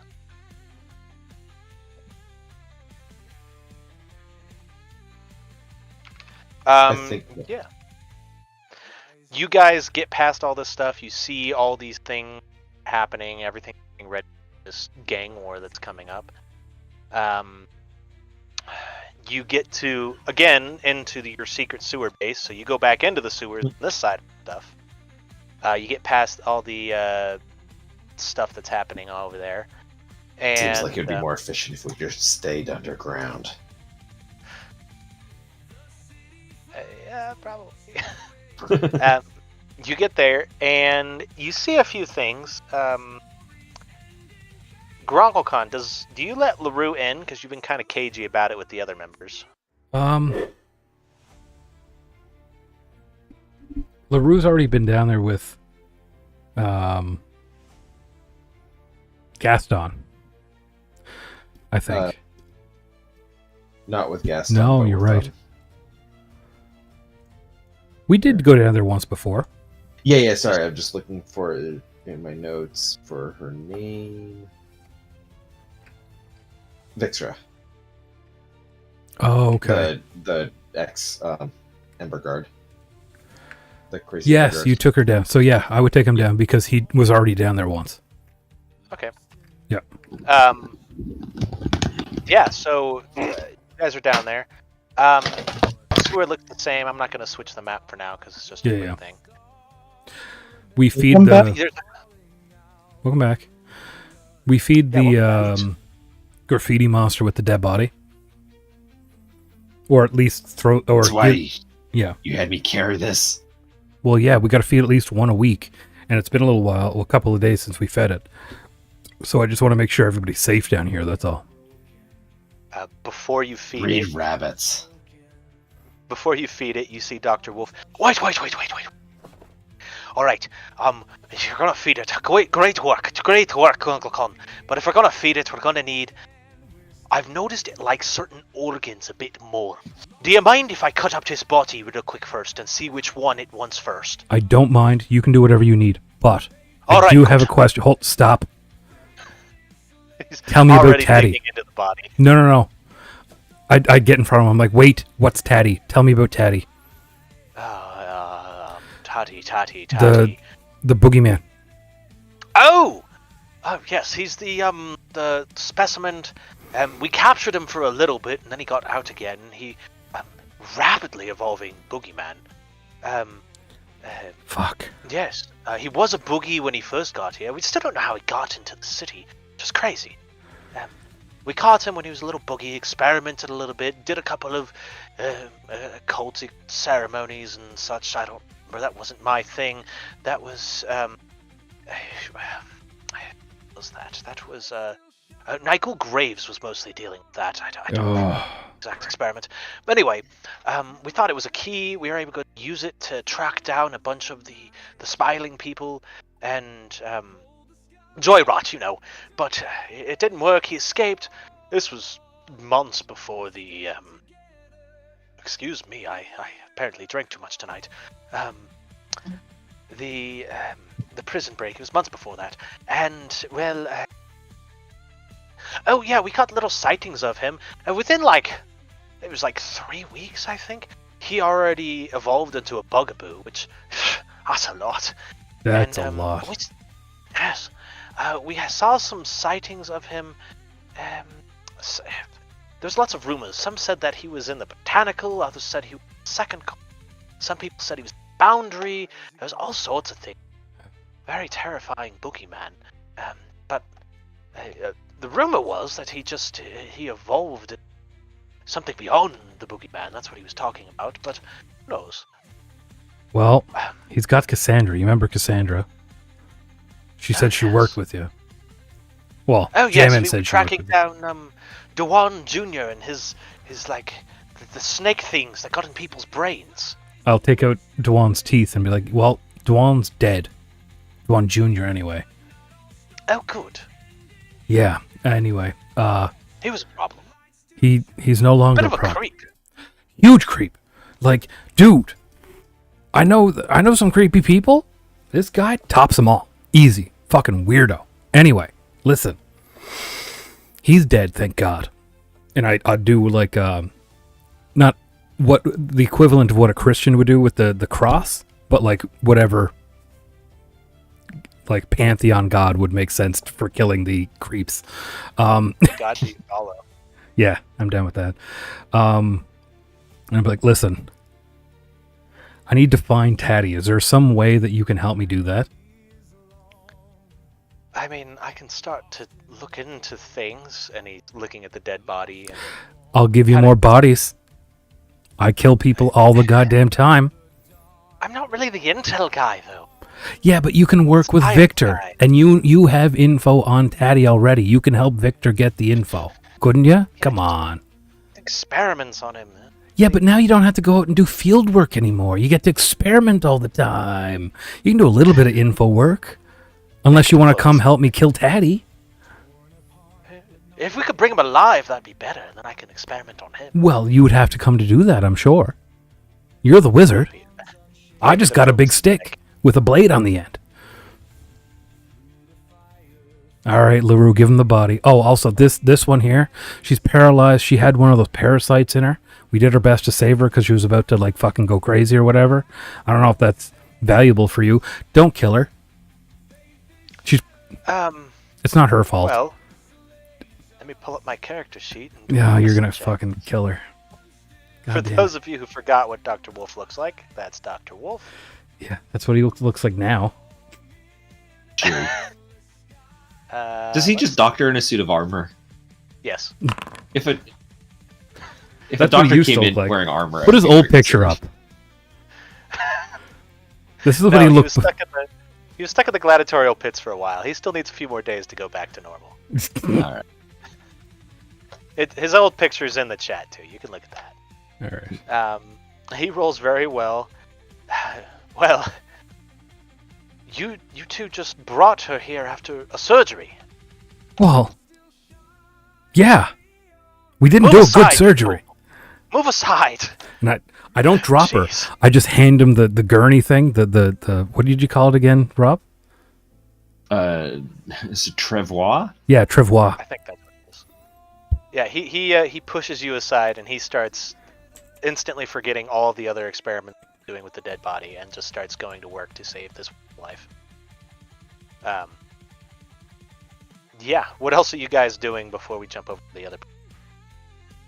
Oh, did you make your diplomacy check? No, you didn't.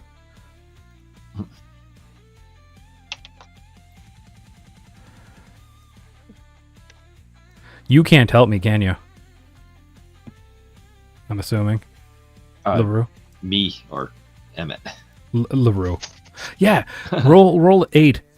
You were standing there.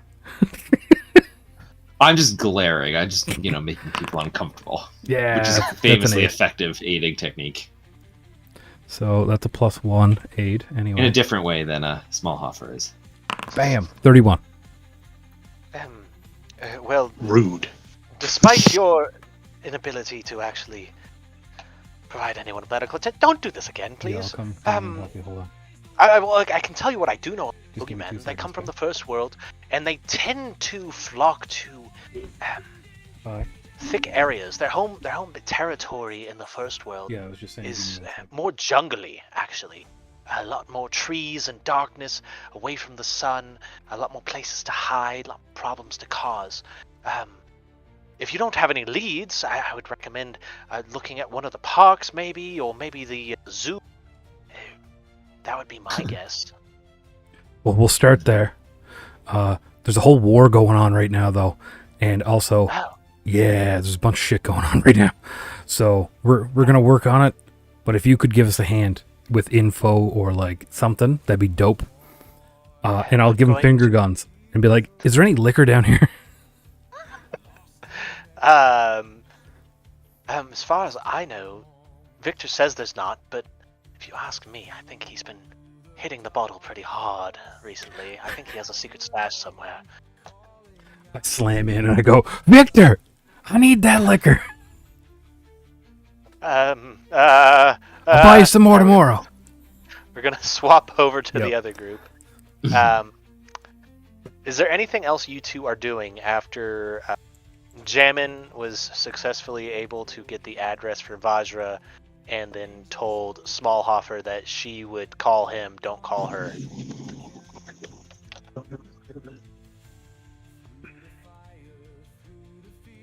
Not that I can think of, I am glowing. other than going through the park, because we got to go through the park back to the first core. You can either take one of the transport tubes, which is basically like a sky trolley, or you can walk through Respute, which is this park over here, which is more like a stereotypical grass and a couple of trees, kite flying park. This one up here is the Botanical Sanctuary. That's the jungly. It's in a glass greenhouse dome. Yeah, because I gotta gather stuff for my potions and stuff. Yeah. I was like, well, I'm here. I might as well. Okay. So if you head on over to that area, I will need a couple of... Are you going with him, Smallhofer? Yes. Okay. Getting over to the park, you go through this glass entrance. There's a couple guards standing tall. Make me a perception check. Both of you. Perception check. Oof.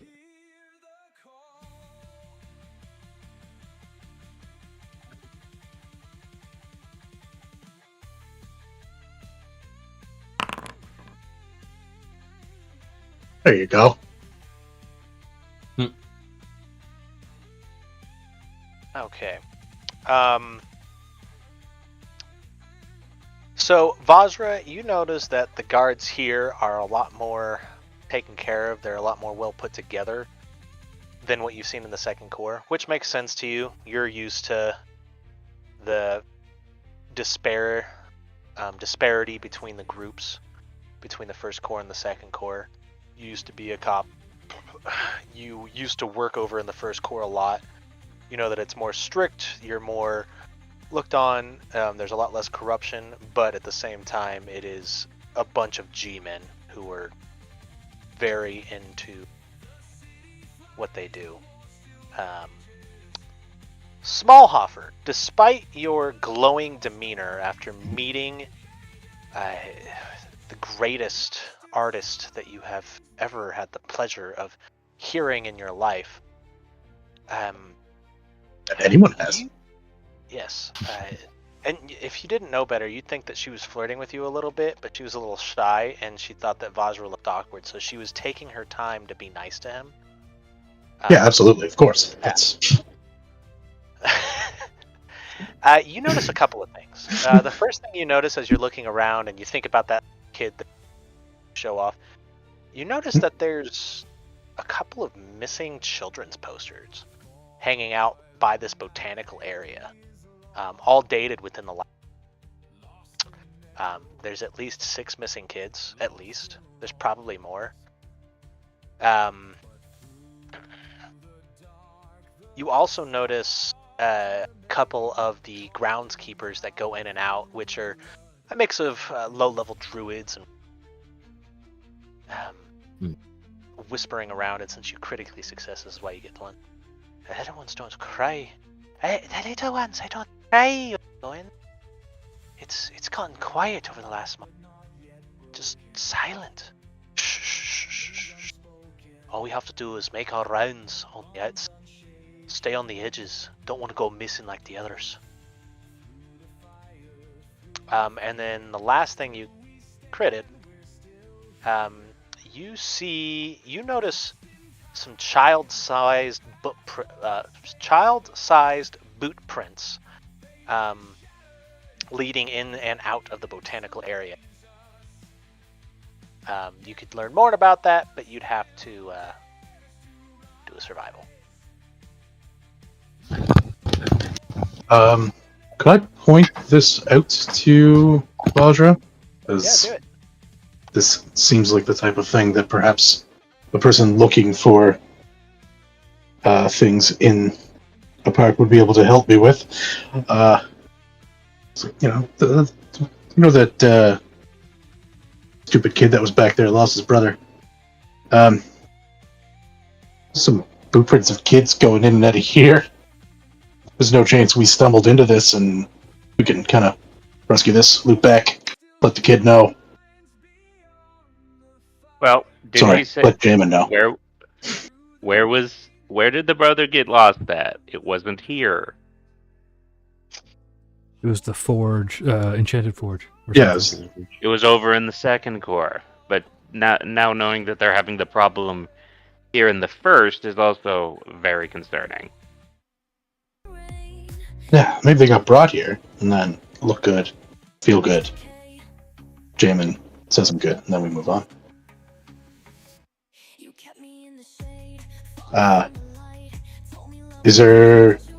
Are you capable of tracking things like this down? Because I can tell you right now that I'm not super great at this, unless I can talk to people and track that way. Would one of But you like footsteps to are make? my jam. Would one of you like to make a survival, some sort of jungle check? If you have anything on the First Corps, if you have anything on the botanical, anything like that. I don't know if either of you have any of that. Closest is nature. No, nature is like nature's magic. It'd have to be survival. Yeah, no. Okay. Yeah, my best bet is survival. I got a +2. Smallhofer, You have a +11. you know everything about the botanical that's in here, as well as a couple other things. You know that this place is very thick and luscious, and there is a lot of ground to cover in here, and everything is jam-packed. They basically went to the Mwangi and took the most densely packed area of jungle they could find and plopped it on their city. Huh. You'd That's kinda probably effed need a up. pretty good tracker to track through this thick jungle. This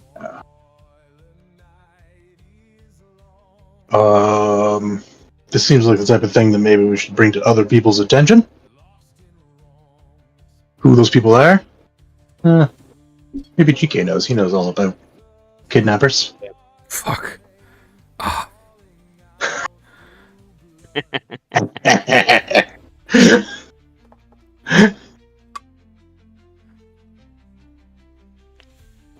Yeah.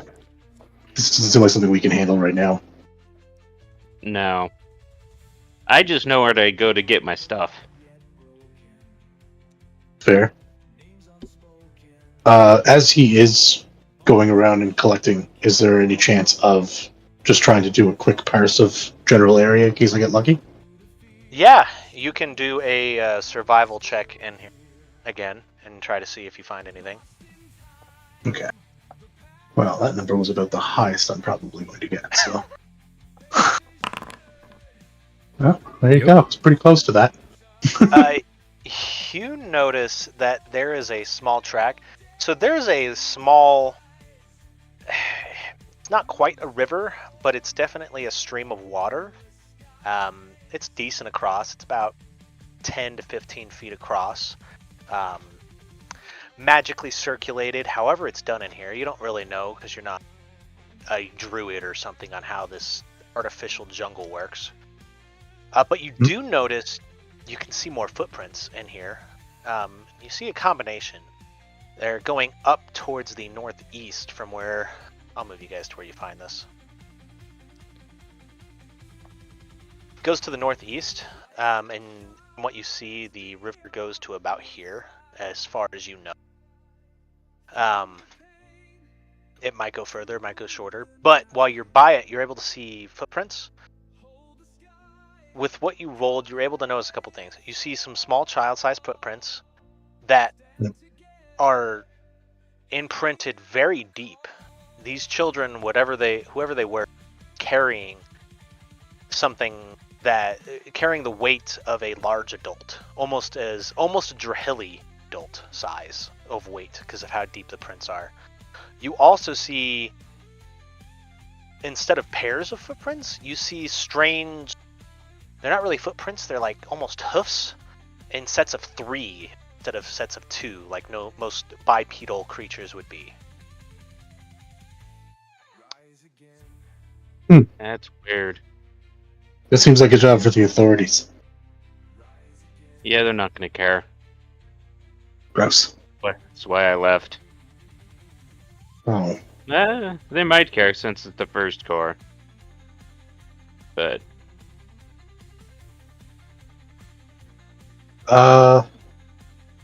Alright, well, I assume we should probably head back. We can let them know of what we found here, but in terms of going in any further, I don't want to get, shanked. I prefer to Yeah. be shanking. yeah, 2 of us is not enough. Alright, I would like to keep a note on the area.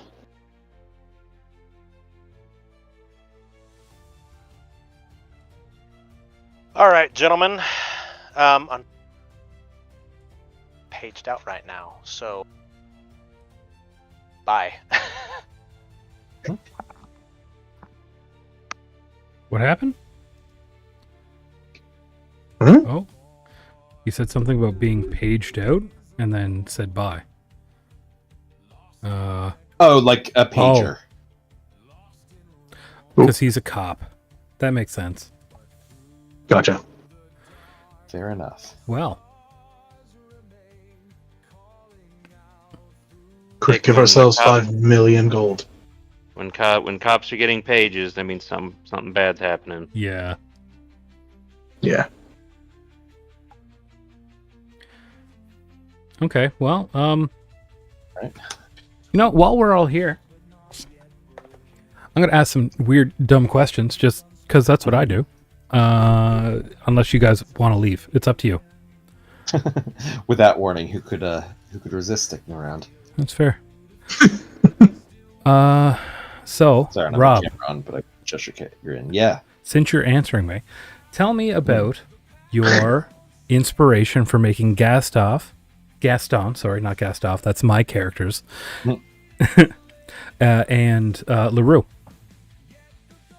Yeah, it really was. I'd like been flipping through Secrets of Magic and like looking at the different Eidolon options and like the idea of a like vengeful spirit, like, you know, because it's designed for like characters that work together, and the vengeful spirit who like had their own ideas, and like the living person trying to like hang on, was, I thought, a cool idea that was, you know, something you could build with the class that wasn't designed strictly for.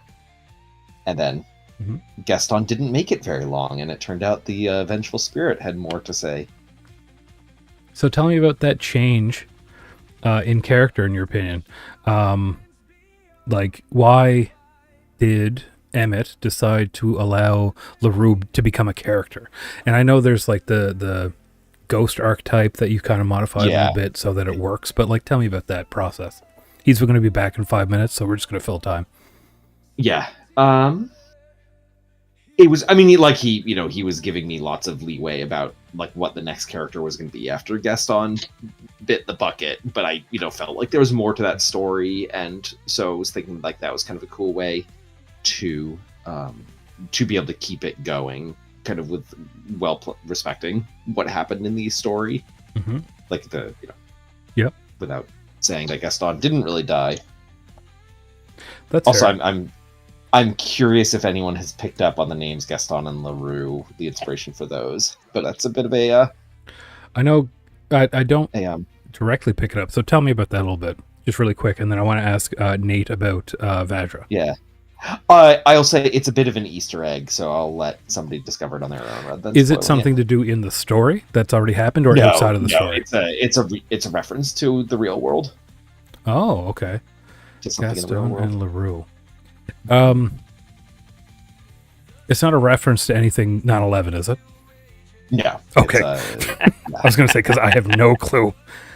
No, it's something either early 19th century or early 20th or late 19th. I don't know exactly. Okay.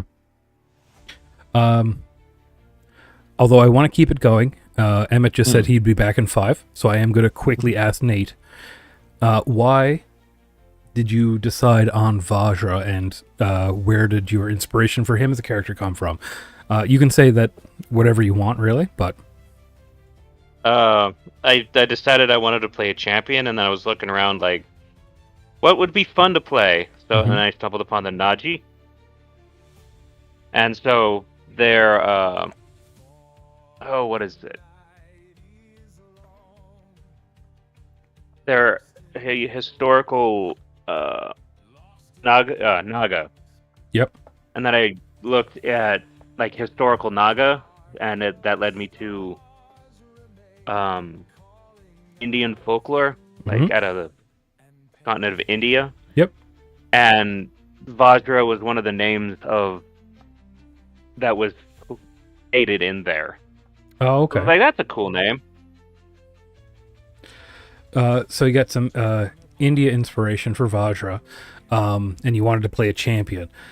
Did you have to work with Emmett at all to like say, oh yeah, Naga are in the city because of this reason or anything, or was it just, yeah, of course they're in here? Well, there's a couple. There's not a whole lot. It's a small community. Small community, and I served in the cops. I was a beat cop for a couple years to get my citizenship.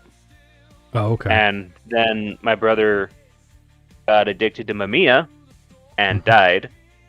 And then I was like, I gotta do something about this Mamiya problem, and no one, like, I wasn't getting any official help. So I was like off on my own. So I was like, you know what? Fine, I'm done with you guys. I'm gonna go in there and try to clean this up myself. Very cool. And then like, hey, Did you DK's know? cleaning up the streets? I'm no, cleaning. go ahead. Oh, that'll help him out. Did you know Mamiya is a real thing? I did not. Yeah. Like eating mummies? Well, technically, kind of, but it's mineral pitch or powdered human mummies. Yeah. So, like, it's like the dust that mummies leave behind, or it can be in jars, which would be their organs. And people did eat it, and it kind of made them go crazy and kill them because it's diseased a little bit because it's so old and stuff. In the early 20th century, the British government had an official tariff rate for importing powdered mummy. Yes, because they used it in oil You had paint. to pay, whatever percent for bring up ground up mummies. Yeah, it's 17th to 19th century. So my son, obsessed with mummies, by the way. Anyway, so I don't know why, because I don't talk to him about this game, but he loves, like, he goes to bed and he goes to sleep when I read him about mummies. Like, I just bring up, like, Wikipedia articles and I read them and he falls asleep. So in the 17th to 19th century, there was an oil-based paint called Mummy Brown that used ground up mummies as the tint. So that is a thing. It wasn't I just want to like, know, the drugs. Does it count as cannibalism? Yes, 100%. No question. I'm not even going to look that up. They Okay. were people. Yeah. They may be thousands of years old. They still were people. But in that sense, like a lot of the stuff we eat, like we're part of something else. And then the chemistry got rearranged. This is obviously closer than that. Like, this isn't like, all the water you drink was drunk by a dinosaur once. I mean, so my father-in-law likes to say that, are you drinking water? You know fish piss in that, right? Not quite the same.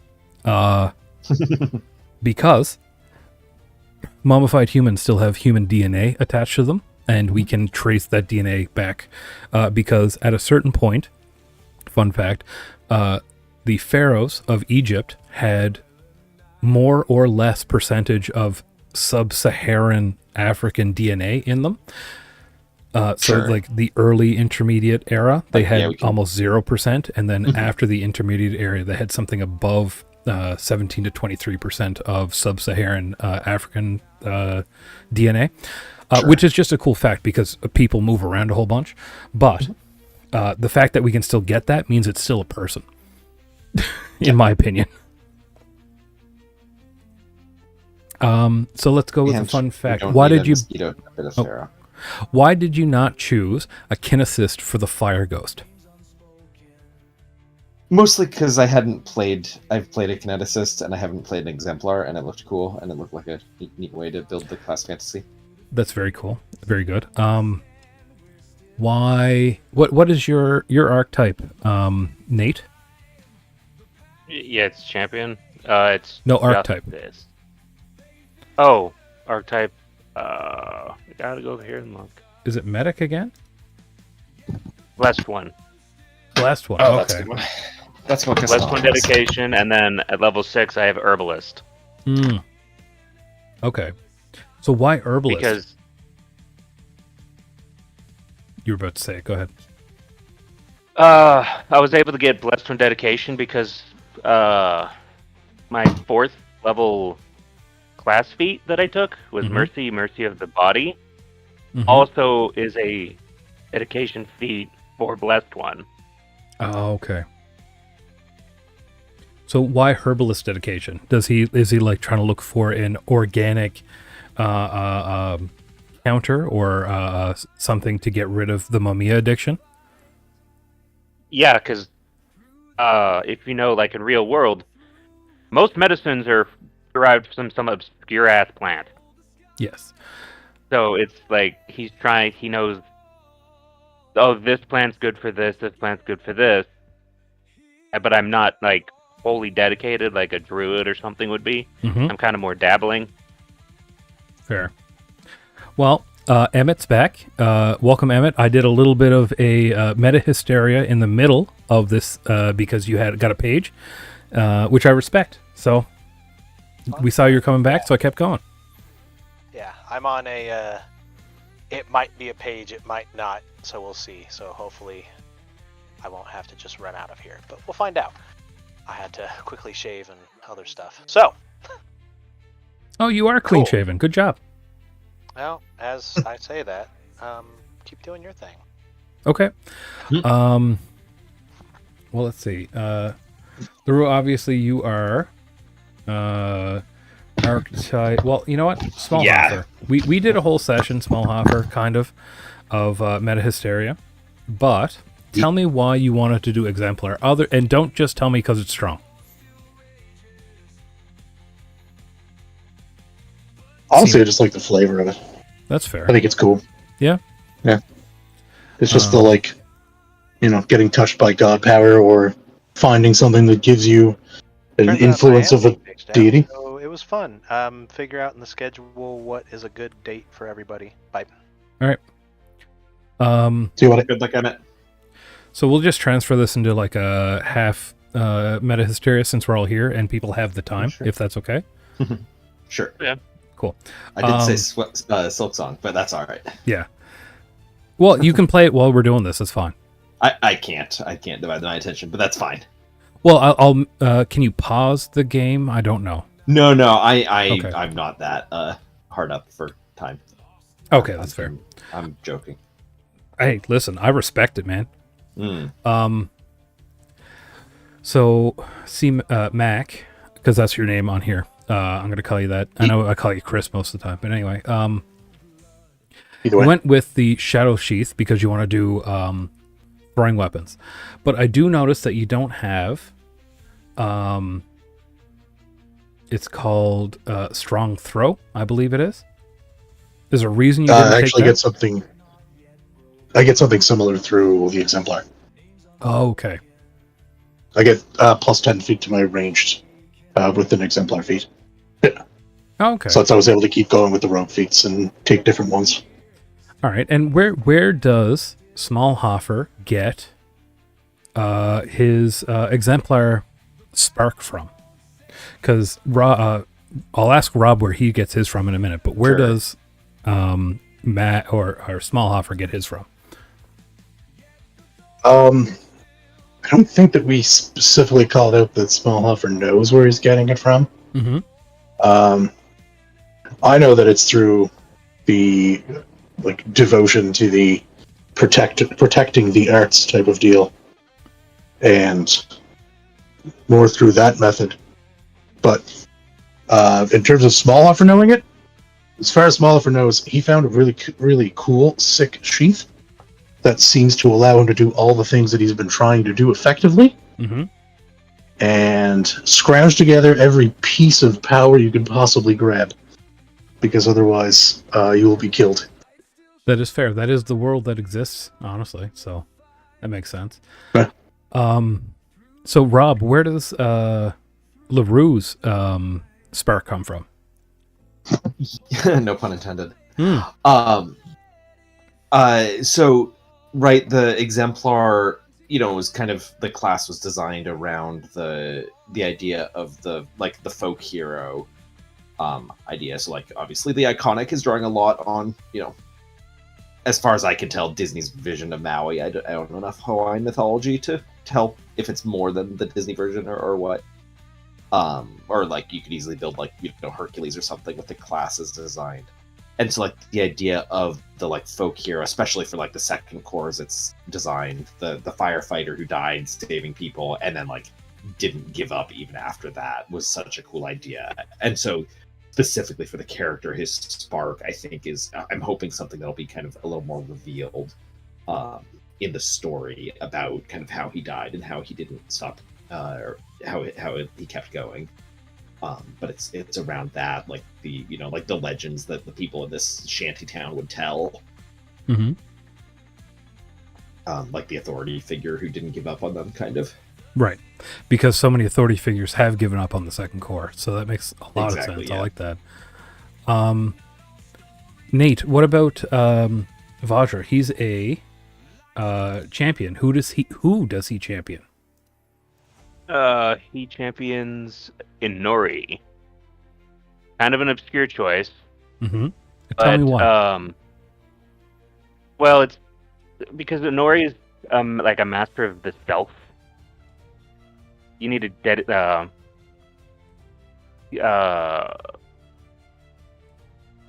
like discipline, and you have to master yourself in order to prove yourself to him. You're saying and it's- master yourself, not your stealth, right?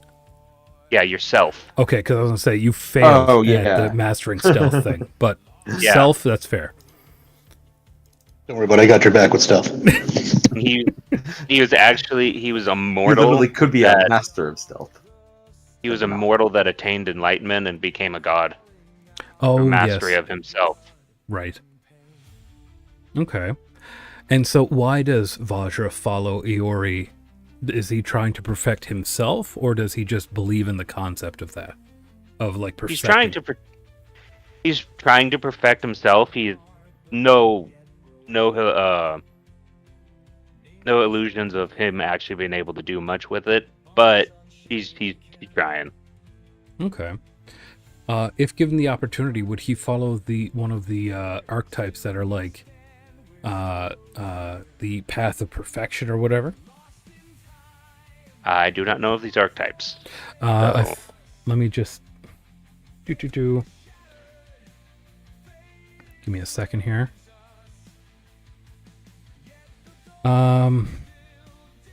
There's a couple of I them. don't see why not.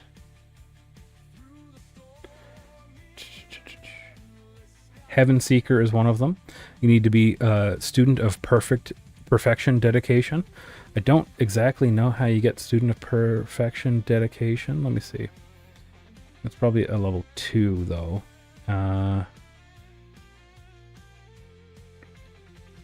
Student of technically GK could do it, but he doesn't have powerful fist or expert in well, he has expert on unarmored attacks, but you have to be a member of a group that trains in this style. Anyway, you've learned the martial art techniques for your House of Perfection.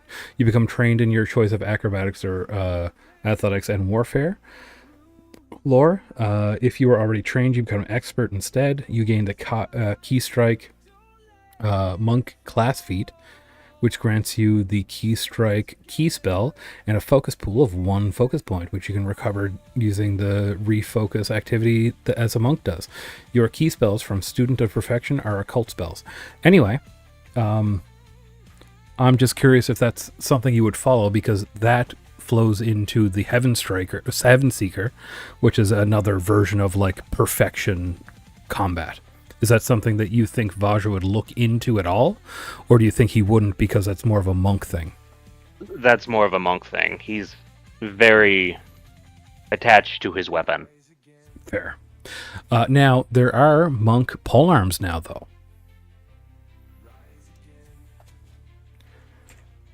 That sounds like a lot of work. I like that answer a lot, I'm not going to lie. Let's see. He's just trying to keep everybody alive and So the last character fighting. the last character you played was Snad, obviously. Everybody Yeah. should be intimately aware of him because he's great. But Snad unfortunately died. Is this just an extension of trying to keep everybody alive, or do you think that he does it differently? Well, obviously he does. He's not a cleric. But like, do you think he does it for different reasons? Because Snad just kind of kept everybody alive because maybe he felt like he had to, or that was his thing, or whatever. It's because how he was raised. He was one of the older brothers, so he had to keep everybody alive. I like it. All right. Man, I'm an older brother, and I definitely did not try to keep my brother alive. No, you did not. Oh, and I tried to do everything I could to harm him. I had one older brother, 3 younger brothers, and 2 younger sisters. Ooh. Oof. So, yeah. How does that make you feel? I think we're transitioning to a different kind of Oh shit, you're right. Wrong podcast. All right. service. Yeah. But yeah, let's see. Rob, tell me why or when Emmett reached out to you to join this podcast. And like, we're using podcast loosely. We don't have a following. Yeah. No. So I met Emmett. We had a mutual friend from when we both lived in DC but didn't know each other. But we both knew this guy who was running a one shot. And then, like, we got along, and basically, there's a running joke where Emmett always struggles to pronounce my characters' names, and I've never known if that's his characters struggle with it. And, like, these are, like, the least strange names I've ever picked for characters, honestly. Like, these are actual names that actual humans on this planet have, unlike some of my other characters I've had. Anyway, but we had connected, and we've played a lot of games, so he's a regular player in the game that I'm running right now, and then he was looking for, and actually some of the I imagine you guys know some of the things that like some of the events that have happened in Ulduvai were based on other games that Emmett's run that Yes. have, happened here. And so I've been involved in some of those, and so, like, for example, I think I know more than the rest of you guys about what happened at the jailbreak. Except for the reasons people I that don't want listen to book 1 on Hysteric FM, or AM. to. Sorry. That's fair. Yeah. Or like the puppet things or whatever. Like, Yes. I think I have a little more insight into them. I don't know, man. I killed so many of those. Hmm. Yeah, I'm just kidding. Yeah. Anyway, yeah. So he I'm sort of a forever GM, like, many people, and he asked if I wanted to play, and I said, yeah, sure, because I like how he runs games. Excellent. Okay, Chris, or Mac, tell me Either way. how you. Well, I know we already did this, but tell me how you ended up in the game. Mostly started out just, you were kind of telling me about how the game itself is run and some of the stuff that's been going on, and it sounded pretty neat.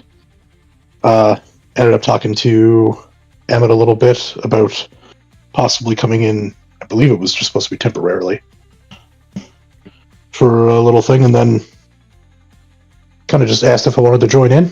So said hell yeah. Kind of worked out because you moved towns, so like you got more shit to do on the weekends now, right? Sometimes. Sometimes. Nate, My son is of the age where he doesn't want to come over every weekend because he has his own things to do on the weekends with his friends. So isn't he there right now? no. Oh, okay. I thought he was going to be there this weekend. I was going to say hi, Will. Nate, tell me how you joined in the game. Well, my brother was Sorry. joining, and I don't know how he knew Emmett, but They played a game together, actually. I think they played with... I don't know if they played with Rob, but I think I heard that they had played together previously. Yeah, I wasn't involved with that game. But Yeah, different game. well, yeah, Nick just invited me to see if I wanted to play, and I was, yeah, because this Ned was my third 2E character. Really? Either second or third 2E character. Okay. Yeah, he was my second. I only laugh because I'm a dickhead. I'm sorry. That's my bad. So tell me more. Jerkface. What? Said way to go, jerkface. I know. I didn't mean to, right? It's not my fault. I can't control how I feel. I'd laughed.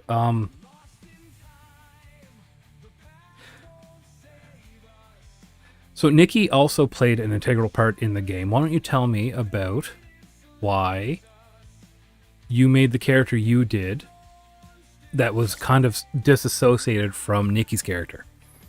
So Snad, why was Snad so disassociated from Puck? Because normally when I play with Mac, we make characters that have known each other or have worked together before, so that when we play together, like the like how we play always works off each other. Why? Maybe you guys didn't play before. I don't know. Just tell me about that. We played before, but we just didn't really have any communication about it. Okay. He was talking about we were just talking about classes, Oh, okay. about what classes we were going to take. Nothing too specific. That's fair. Rob, you played with Emmett before.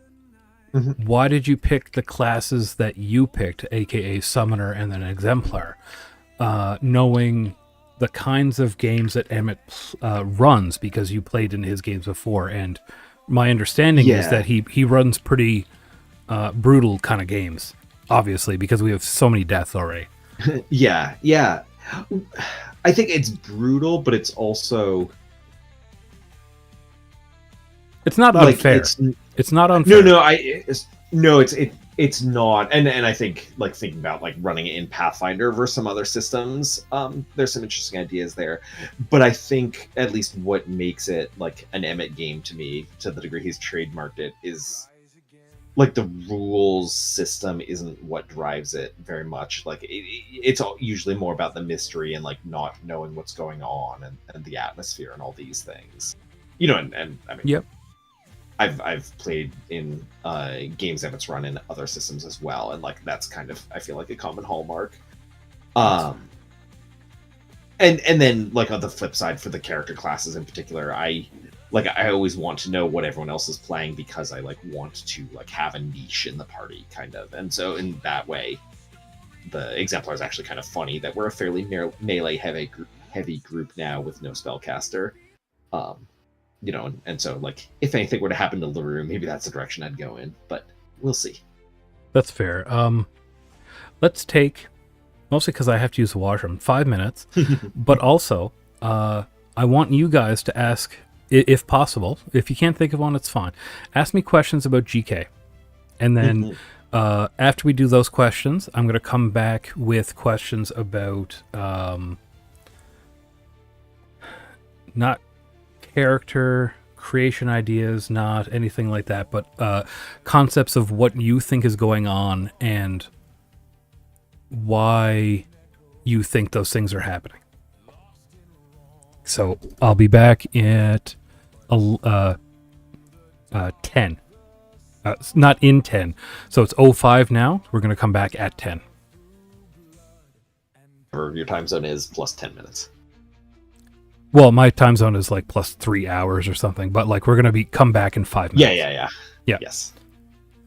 Because you're not in Newfoundland. Yeah, I'm glad you're choosing to come back as a spellcaster, because I played 2 spellcasters in 2E and I don't like them. I get it. In another game I'm in, I'm a cleric that like my goal was I want to be fully support, and like the only time I cast a damaging spell is if like the enemy, is likely to have some kind of weakness to something only a cleric can do well, like a spirit or holy or vitality damage. And like I think it works better than in a lot of other systems because the support mechanisms are like fairly meaningful. But I also get that like they put a lot of effort into making melee characters sing a lot better than in other systems, and the spellcasters didn't get that same love and attention, I think. Yeah. I made Snad, and then my brother's running a game, and I made a fighter. And at level 2, my brother decided, hey, it's a good idea to give them a striking rune. That's the +1 damage rune. Mm-hmm. Yeah, I hit for 72 damage on a crit. I was like, yeah, I'm going to be playing Marshall. Yeah. Because I like big numbers. Yep. Big number goes burr, right?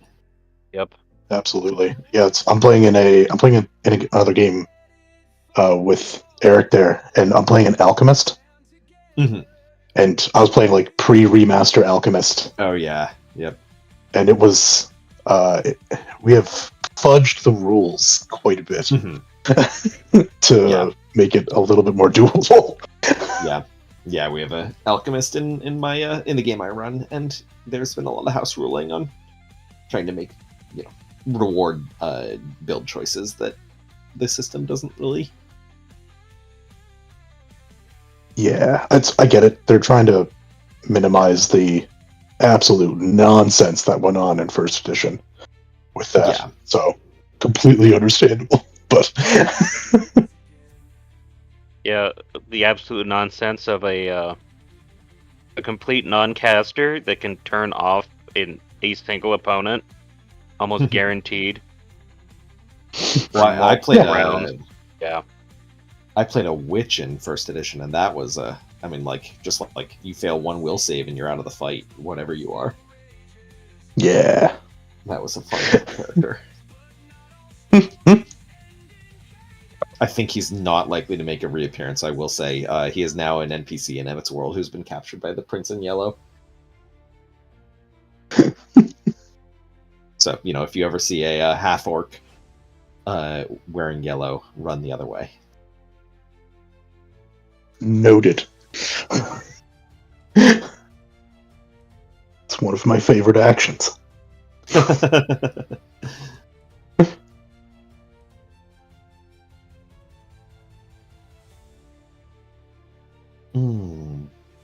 So sorry, I don't actually know where in the world you guys are located. I know Emmett and then Eric. It's in I'm in Nova Scotia. Oh, okay, as well. Yeah, Very I'm just I'm in Cape Breton. It's like Okay, yeah, it's yeah, it was 3-ish the- hours off of. Yeah. Yeah. Yeah. I recently just moved back up here. So Nice. Eh. I mean, I lived along the Atlantic my whole life, or most of my life, and then moved to Ontario, and it's I miss the ocean. So yeah, and that's pretty fair. mountains, 'cause Ontario lacks that too. Certainly Eastern Ontario. Yeah. That is definitely the thing I've heard the most from family members that move away or anything. Yeah, As soon as they yeah. come back, it's like, there's salt in the air again. Yep. Yeah. There are definitely other perks to living in Ottawa, but Yeah, no salt damage to your car. Absolutely. yeah. Well, no, let's not go that far because there's a lot on the roads, but That's fair. Yeah. yeah, I got to the point where I've decided I'm not gonna pay to have my car repainted because it's a 14-year-old car and it's not worth putting that much money in it because it's gonna die soon enough. That's fair. That's very It understandable. was hard for me because I really hate the salt stain rust spots on it. If you can get it off with a buffer, and then put clear, finishing nail polish, the clear nail polish over it, it won't rust again. That's good to know. There was I had a blowout on the highway and the tire shredded corners the body, and so the metal is all was all badly jagged, and there was a lot of avenues for the rust to get in for a while. I've had a battle royale with about 3 deers in the last year, and also had Same a deer? I hope not. I really hope not. I hope so. That would be quite the folktale. That'd be quite the deer. Yeah. My dear enemy deer. I think we're moving on to Fae Spirit at that point. Honestly, yeah. Might have been a 14-foot tall white elk. I don't know. Don't fall out into the woods. Mm-mm. It'll steal all your children and you. So, does anyone have questions about GK at all? Got one that's for you about playing GK more than the character himself, if that's Sure. in scope. I'm down for anything. I've been asking you guys random questions, so go for it. Yeah. So between character death and I've been playing with you guys for a little while now, but still relatively new to the story. GK is bringing a lot of on-screen legacy and history into the game in a way that none of the other characters are. Mhm. And like, how do you think about that, like running or like playing in the game? Does that feel like something that's impacting your choices, that you've got kind of this baggage that's set on your back in a way that it's not for the others? I can't lie. A little bit. I feel like I have to fight with a little bit of main character syndrome, because I do have that baggage, and because I do have that, like, I have a direction. Everyone else is kind of coming in to help because of certain things that I've done, or certain things the group has been doing. Certain things I've done in the case of Vajra, certain things the group has been doing in the case of Smallhofer, and also in the case of Leroux and Gaston. I mean, like, that's associated with things that GK has done. GK wouldn't have necessarily agreed with Leroux becoming part of the team because he's dead and a ghost or whatever, and probably an unlicensed undead in the city, which is something that GK hasn't been able to touch on yet, but I'm probably going to get into it soon, because GK is a citizen, and the citizenry thing is a huge thing that I want to touch on a little bit, but I haven't had a chance to yet. But he wouldn't have done it if he didn't feel responsible for the death of Gaston. And so I think that's I'd feel like I'm stepping on people's toes a lot. And I don't want to, which is why I try to get you guys to do stuff when I'm in the middle of like, oh, I'm doing this and this and this. Oh shit, you guys do something, please. And that's me literally being like, I know I'm taking up too much time. Do something, please. Even things like a lot of the like party's allies and like are people characters who've been introduced previously, and so like naturally you're gonna have a relationship with them like on screen that the others don't. And we all build characters who don't necessarily have those pre-existing relationships with those specific people, other than I guess Jammin now. Absolutely. And you know what? Honestly, Emmett did something great, which is attach Jammin to Vajra more so than GK or Smallhofer, because Smallhofer has a pre-existing attachment to her, but Vajra has nothing. So, like, that was a really clever way to tie that in my opinion. And hopefully he'll watch this and hear me say that, because it was super clever to be like, no, Vajra's my boy toy now, from Jammin's perspective, because that just adds another little hook into Vajra to keep her involved. What do you think about that, Nate? I picked up on it, but I'm kind of like, okay, this is where it's going. I love that you've Vajra is kind of socially awkward by stats, but I love that you're playing him as socially awkward. Well, the thing is, I am socially awkward, so it's really easy. I mean, that's fair. Yeah.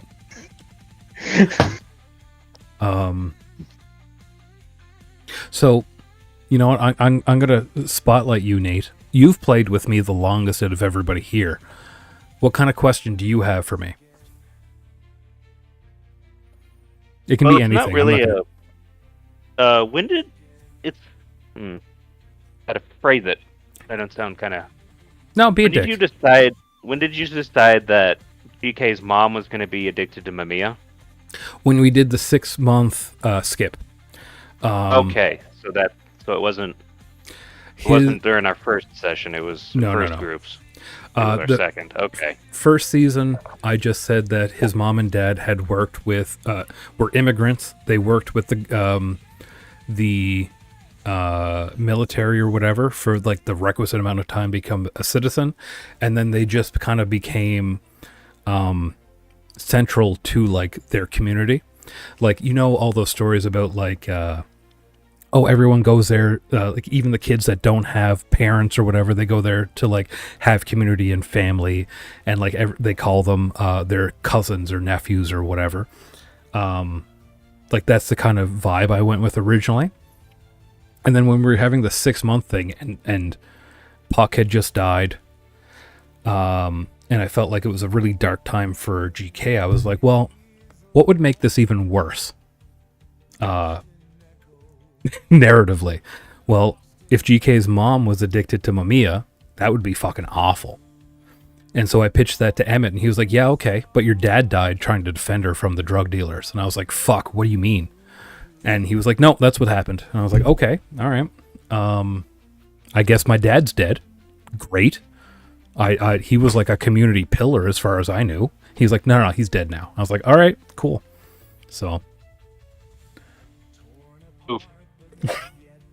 Honestly, big oof. I brought that on myself, Yeah. I guess.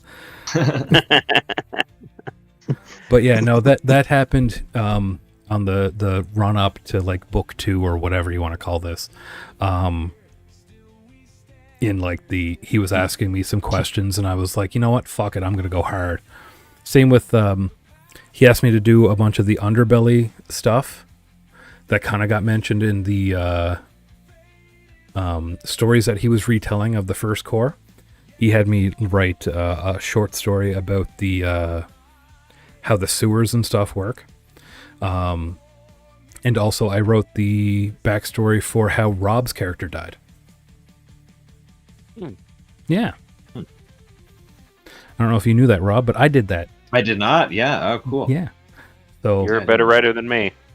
listen, I'm not a great writer. I do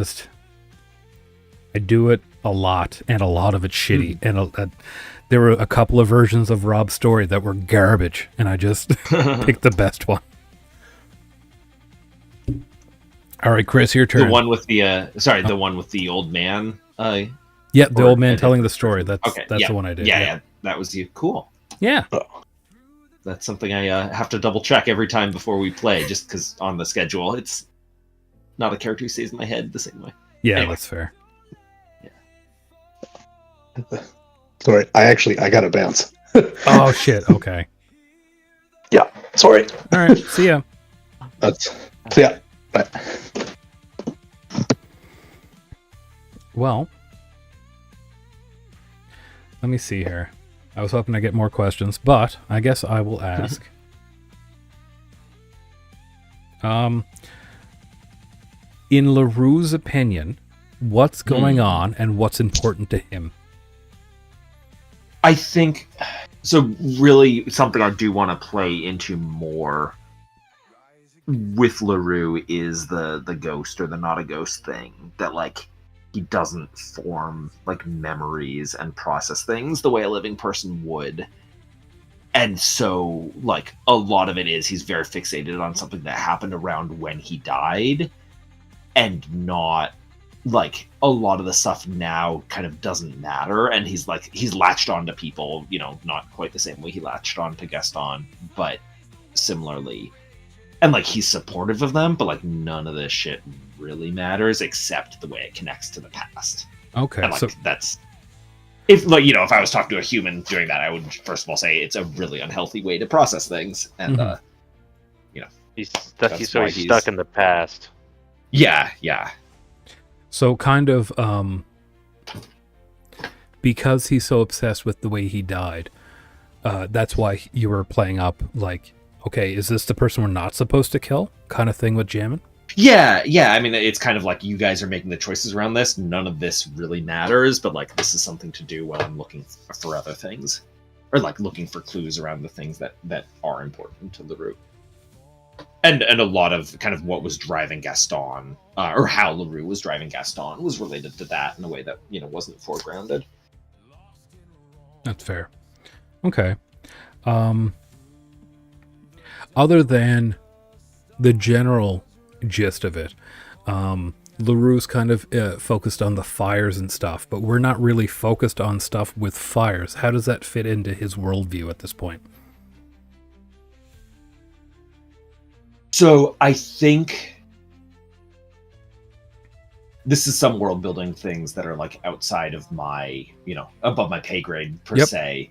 So like if Emmett wants to go in a different direction, then I will figure something else out. But my vision is kind of like the second core was doing okay, and like things were on, you know, like they were moving upwards and like getting better, and like people had hope, and then a whole bunch of things happened, kind of culminating from Leroux's perspective at least with the fires.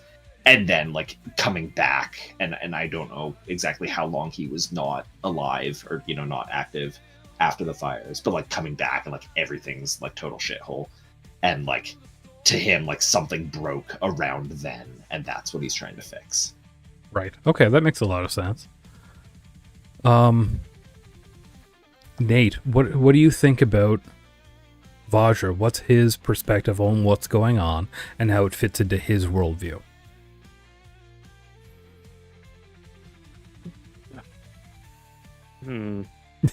If it's too much, you can simplify it a little bit. That's okay. When he was a cop, he didn't realize how much of a shit show the Second Corps was. Mhm. But now he's like, what have I gotten myself into, kind of? That makes sense. Because he's I just want to do my job, go home, get a wife, raise a family, not cause waves, kind of. Kind of fish boy. Yeah, I get it. Yeah. But he's having to become, I'm going to solve the problems. Because the problems aren't being solved. Okay, that makes sense. Yeah, exactly. So, what does he think about all the shit that GK is putting him through at this point? He's surprised he's holding his own. Like, and I know that game-wise we're all the same level, but he's also like, I have not received any training for this, Right. and we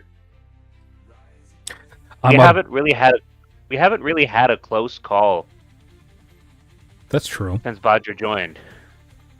We've pretty much beat everything pretty handily. Kind of like If you were listening to that, I did not say anything. kind of like I've been a beat cop and I've never been cross-trained ever. Yeah. Okay. So what does he think about all of this? Like, so he obviously knows who Jammin is. He has to because she's such a big name here. But like, what does he think about finding her in the fucking middle of a city doing God knows what? In the middle of a sewer, sorry. In the Second Corps of all places. Like, basically being, from what we could tell, sacrificed. Yeah, wasn't she kidnapped? She was kidnapped. Like kidnapped to like have her like Yeah. brain destroyed, like mind control. Yeah. Like Well, she was kidnapped. I can't really hold it against her. It's fair. Like, if she was there willingly, I would start questioning, but... I guess how I'm asking is more along the lines of he has walked into this.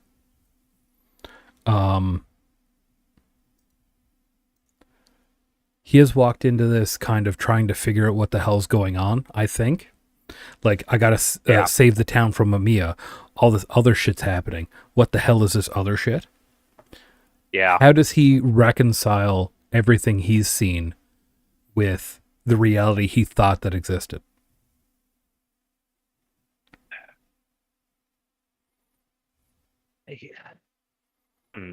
Does that make sense? Yeah, but I don't know how to phrase it. That's fair. If you need a couple of minutes, I can ask Rob a question.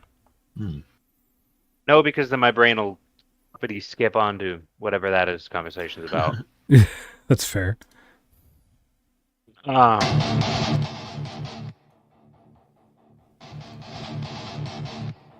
it's like, sorry, Go ahead.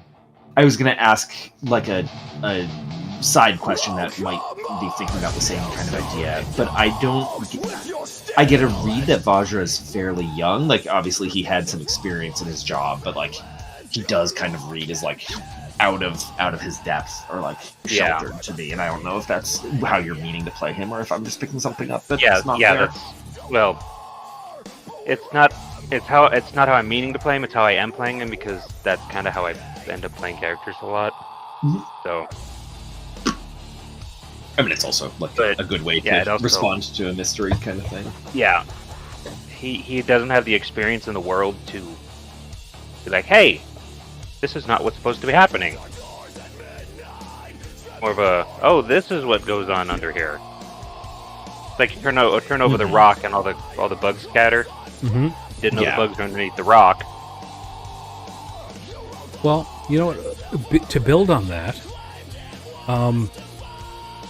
Vajra has, of all people, really, Mac might have been a little bit also this, but like, how does Vajra reconcile the reality of the 055 with the reality of a beat cop? Because a beat cop is just dealing with shit on the street, and the 055, or what GK and Victor and Dr. Wolf have been involved in, is like way outside of the norm. It's basically like psyop, fucking weirdo shit. So how does he reconcile that to himself and just keep going forward? He's like, that's a them issue. I am not part of that yet. I'm helping GK rid the Mamiya. If we have to do more shit like that, I'll cross that bridge when I get to it. All right. Yeah, gotta take it slow, because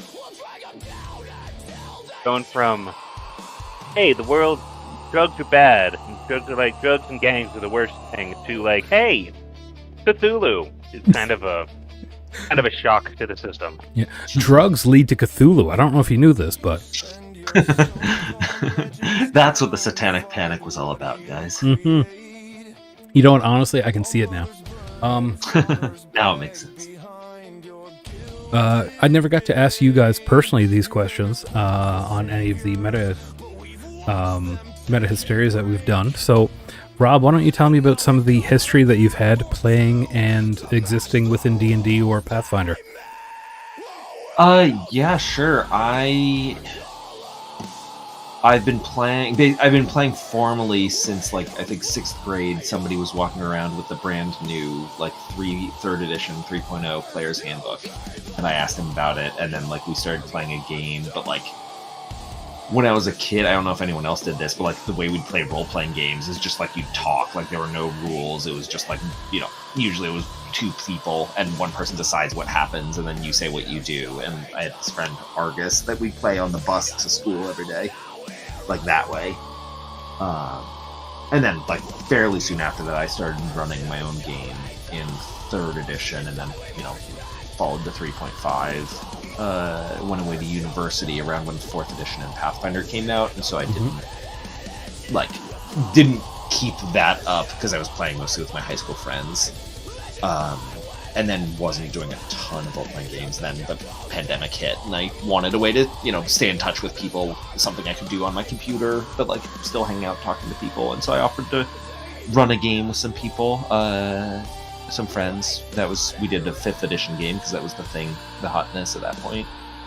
And then I didn't love it, or, you know, that game wasn't going to continue for a variety of reasons, but I wanted to run something. And so I asked people if they wanted to try 2nd edition, and they did. And we've, you know, been playing that for... My home game has been running for 4 years now. Oh, wow.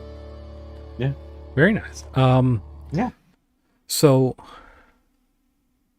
have you been running homebrew the whole time, or have you done established settings or APs or whatever they're called in D&D world? The home game is running an AP, and that's the first time I've done something that wasn't homebrew, because I kind of wanted to focus on, like, the micro GMing skills of, like, running sessions and, like, you know, what I do minute to minute, instead of spending my, like, brain power and bandwidth on, like, planning adventures and building maps and that sort of thing. Absolutely, yeah. I get that. Yeah. Nate, how about you? What's your D&D experience, and what have you done? Well, my first one was a 3.5 Druid, because I got introduced in high school, 2011. Then I didn't play for a multitude of years. Then my brother moved back into town, and he was like, hey, I'm starting a game. You want to join? So I joined, and I don't remember what I played first, but my second character, I can still see her. A elf necromancer wizard. Okay. Where me and my brother didn't read the rules quite right. So instead of taking the skeleton template and putting it on the fire giant skeleton, I added it to it. Oh. So we were like 6th level, and I had pretty much two fire giants at full power, just doing what I wanted to do. And it ended up evolving into, I'm just going to use this as my chariot. So it's just going to carry me around and run around so I throw fireballs and shit out. Yep. Yeah, it got out of hand really quick. I'd say it would. Yeah. That's fair. Same question for you, Eric, since I don't know your history with the hobby. Yeah. At about 13 years old, my parents came home from a flea market sale and brought me home the 3.5 Player's Handbook and GM Guide. And me and my group of friends, which is like 4 other people, just started playing D&D with the rules that we understood, whether they were in the rule book. And then after a year or two, we started like just taking the basic rules and just playing with them and seeing what the hell we could make with it. And we made like a narrow toe version of the game. We made superheroes. We made Gestalt because I found random rules on online for 3.5 Gestalt games. We played level 20 games, just stuff that was not balanced or would be fun at this point, but at the time you felt like a superhero and it was great. And so we played that for a number of years, and then probably in high school I met somebody who I'm playing right now actually online with, a Final Fantasy D20 TTRPG. And so we're his name is Ben, and he ran a game for a little while anyway of like 3.5 or Pathfinder 1, where I drove all the way out like an hour to play this game. And yeah, I've been playing since roughly, I guess at this point, 22 years. Not consecutively, obviously. Yeah. But like then once I got in university, I was playing like max level 20 Pathfinder games, being a two-handed fighter and having to argue with people about how weapon enchantments worked, and playing 5th edition. Actually, I have a home game now that's a Pathfinder 2 game, but we initially started it in COVID, kind of like what you did. But I didn't have, my son had just been born at the beginning of COVID, and we kind of decided, well, we're only seeing each other all of the time because we're getting together and like drinking, because we could have small groups of people during when everything was more lax, I guess, when the restrictions like the went bubble. up. Yeah, when the bubble happened, we were like, okay, we're the bubble. And so we kind of just started playing 5th edition D&D, and I was playing a rogue, but like I really didn't like how the rogues played, so I changed it to a bard. And we played that game for about 3 years, and then we transitioned to me playing a game. We've been playing that one for about 2 years, and we're about 2/13 of the way through my game, which sounds really bad. I was gonna say, that sounds like really specific that well, not 2/12, not 2/15. Yeah, there's 13 cities, and they've gotten through 1 and about a half. So really it's 1.5 out of 13, but we're not going to get too specific, I guess. Yeah. I think it might have to speed up at some point because they're already level 7/8. Oh yeah. And there's not a whole lot of game left. Well, there's a lot of game left, I guess, is the problem. But we'll see what happens with that. Yeah, that's my experience. I'm laughing because there's a mega dungeon I really want to run, and I was like working it out and realized there's absolutely zero way to run it in Pathfinder because like it's 30 levels, like the dungeon goes down for 30 levels. Yep. And like even if a level, that old school style, like a level of dungeon equals 1 character level, like you don't have to maintain that, but like there's just so much content, and like a very combat focused game like Pathfinder, you need to level up kind of frequently to keep it entertaining, and so you can't delay it too much. So I would. So if you want to run in Pathfinder 2, I would do the first 5 levels, standard, no extra rules. Yeah. But then after at 5th level, introduce the variant rule of archetypes, and the next 2 levels you get the levels you would have gotten with the variant rule. So basically, like splitting, so they're not leveling up as frequently, but they're getting like Extra off-level things. Yes. Yeah, that's a good idea. And then later on, once you get a higher level, like around 13-ish, I would start introducing mythic levels or mythic archetypes or whatever it is. Despite playing a class out of that book, I have not actually looked at those at all, or those rules at all. They're very interesting. They're not the Pathfinder 1 mythic stuff, but they're kind of interesting. Yeah. It's not there's no mythic power attack, which is kind of a good thing in my opinion. But despite this being, I don't want to talk up a system on a Pathfinder 2 thing that's not Pathfinder 2 or related, but I'm thinking about actually running it in Dungeon World. So something Dungeon like World a would be very radically good. different system. Yeah. Just and like the group I'm thinking about this would be less interested in like the build optimization that Pathfinder kind of encourages, and more interested in the like just exploring and solving the mysteries. Yeah, I mean, a lot of the games that I run are kind of run in the setting of, I think it's Planar Realms or whatever it is, where like, Sure. it's like a 3.0 system where like there's portals to every other realm and dimension, and they all come to culminate in one place. Or Rifts. Rifts is a really good one that I really focus on. Okay. Rifts is a system that you can look up online for free, by the way. Yeah.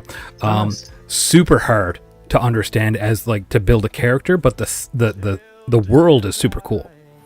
Sure. Yeah.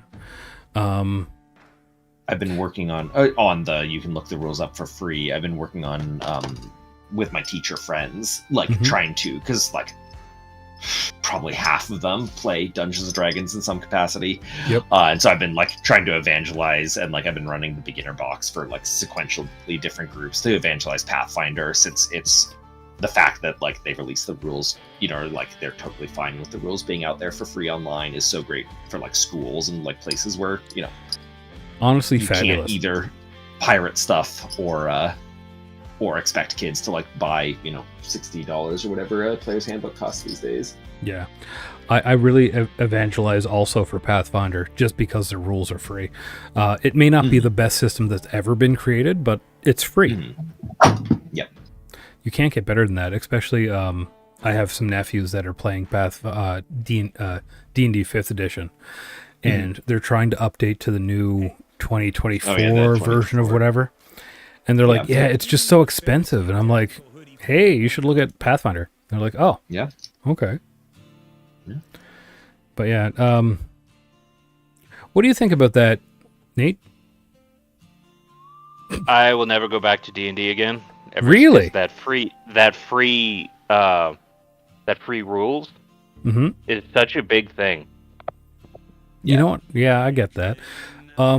Did you play a lot of 5th edition or any other edition of D&D?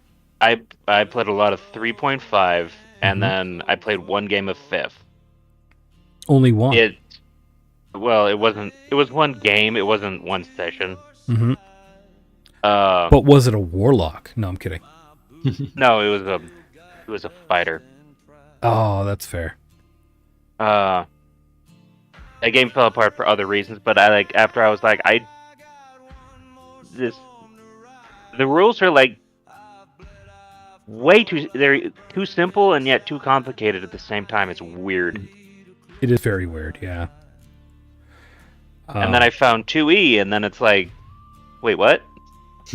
These make sense. They're easy to learn. They can be and complicated, to be fair. They can be, but I think in particular, there's a personality type that the Pathfinder 2 stuff like really works for, and not every gamer has that personality type. And like, yeah, I would that's have to fair. agree with that, yeah. yeah, I think 2E is definitely easier to get in than 1E. yeah. I mean, Oh yeah. Oh, Like- straight up, yes. if you're getting in the last decade, yes. Well, yeah. But I mean, like when I got into Pathfinder 1, there was just the player's handbook, like, and Yeah. I didn't even know they were releasing other books because I was not very online about that kind of thing. But, when I entered Pathfinder, it was still called D&D 3.75, so but yeah, I actually really agree with you, Nate, that 5th edition and I guess 2024, is it 2024 25 D&D? I don't know what the hell they're calling it now. yeah, But it's so unnecessarily complicated, but so simple at the same time, and it's so confusing about which part is hard and which part isn't. It doesn't make Yeah. sense. And it's like they didn't go over a balance pass. You know what? Because you have I you feel have that. things that are like way overpowered, and then it's like, hey, I get to hit a thing with a stick 3 times. I cast a versus spell Mr., that does one weapon's worth of damage, or I can hit something 3 times with a weapon. And then later on, it's like, hey, I'm gonna cast this spell that like changes the fabric of reality. I just hit things with my stick. Yep. Yeah, it's frustrating for sure. I did read something online though that said that warlocks were like the pre-upgrade to Pathfinder 2nd edition, because every class gets a first level subclass. They get a bunch of if you're a caster, you get a bunch of cantrips that level up with you. All of your spells, you get more spells than typical. You get spells that come back every combat, etc., etc. And I was like, oh, that's pretty close, actually. Yeah. But let's end this on one question. Oh, And yeah. the question's going to be, I want, starting with Nate and then ending with Rob, one thing in Pathfinder 2nd edition that you think is better than the other tabletop games you've played. So whether it's how the characters are built, etc., whatever you want it to be. Go ahead. The fact that marshals are actually balanced against spellcasters. It And, is like, great. As a high level melee, I'm hitting this thing because you get your 3 attacks, which is fantastic. You know, I may only hit the thing with a stick, but the magic weapon, I'm dealing 4 weapon dice worth of damage. That scales a lot better with casters than older editions or any other system. Yeah, I do like how marshals are stacked up against casters in the old systems, for sure. It's way better than it used to be. But go ahead, Rob. What do you think? Yeah, I think it kind of similar, but I like how I think they fixed simultaneously the problems with proficiency as it works in 5th edition, and kind of the power creep of giving you choices that the 3.x environment had. In that, like, they figured out a way that, like, you could keep things balanced against each other while also still giving, like, players constant choices about how to develop and build their character. In, like, a way that no other D20 system has figured out that I'm aware of. I Like, personally... frankly, I think it was... Go ahead. Sorry. Yeah. Oh, I was going to say, and frankly, I think it was a huge... I mean, I get from a marketing reason why Wizards of the Coast didn't want to make bigger changes than they did, but, like, I think they really, shot themselves in the foot by not trying to imitate some of those ideas. I actually very much agree with both of you. I am kind of sad that Mac had to leave when he did, because he has kind of different opinions about Pathfinder 2nd Edition than we do, and it would have been really interesting to have those different opinions shown. But in his place, I would say that proficiency feels like it's really good, but actually in reality, for people like him who have like wide skill sets but nothing like individually as high, let me look at his character sheet, because I can look at everybody's character sheet because I'm the one recording stuff. He's got a lot of like trained. He's got a 1, 2, 3, 4 experts, 2 master. One of them is a lore skill. But like he's got a 0 in athletics, and I messaged him tonight. I was like, you should probably really focus on getting trained in athletics, because it's kind of important for this campaign over other campaigns, because like we're constantly doing shit with athletics, even more so than acrobatics, which is like interesting. Because there's so many different varied levels and things that we have to fight on, so we're constantly moving up and down, I find. May not always be to our benefit, but we are doing it.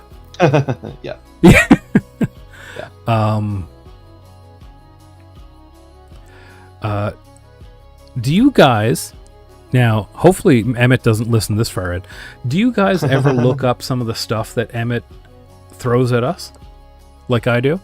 Because sometimes I'll like with the flesh mutation, I have run into that in the past with my own at-home campaign. So I looked it up again, and I was like, I'm not sure that's how that runs, and so that's why I brought it up before we started recording tonight. Is there ever stuff that you're like, that feels like way too strong, and you just look it up while you're playing with Emmett? Not to say he's doing it wrong, obviously. No. Like, Well, I wonder about that, because I always feel like I get this experience that like the enemies are like way too tough, and like I'm failing, like, you know, because your chance of success in Pathfinder is very strictly tied to the level difference. Yep. And so like it feels like this is a very high level thing, and then like I find out what level it actually was, and it like wasn't. And so I don't know, something about like the atmosphere just makes me feel like the enemies are tougher than they usually are. And so like the flesh things tonight, you know, it was very nice to beat up on them because they were very clearly a lower level enemy.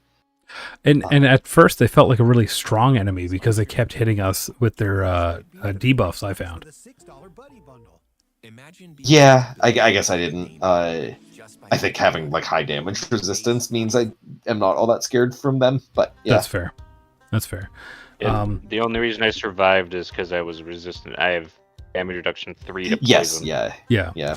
I think also Poor Vajra had a different experience. Well, Vajra was dazzled, but I think you got dazzled on the last round of combat last time.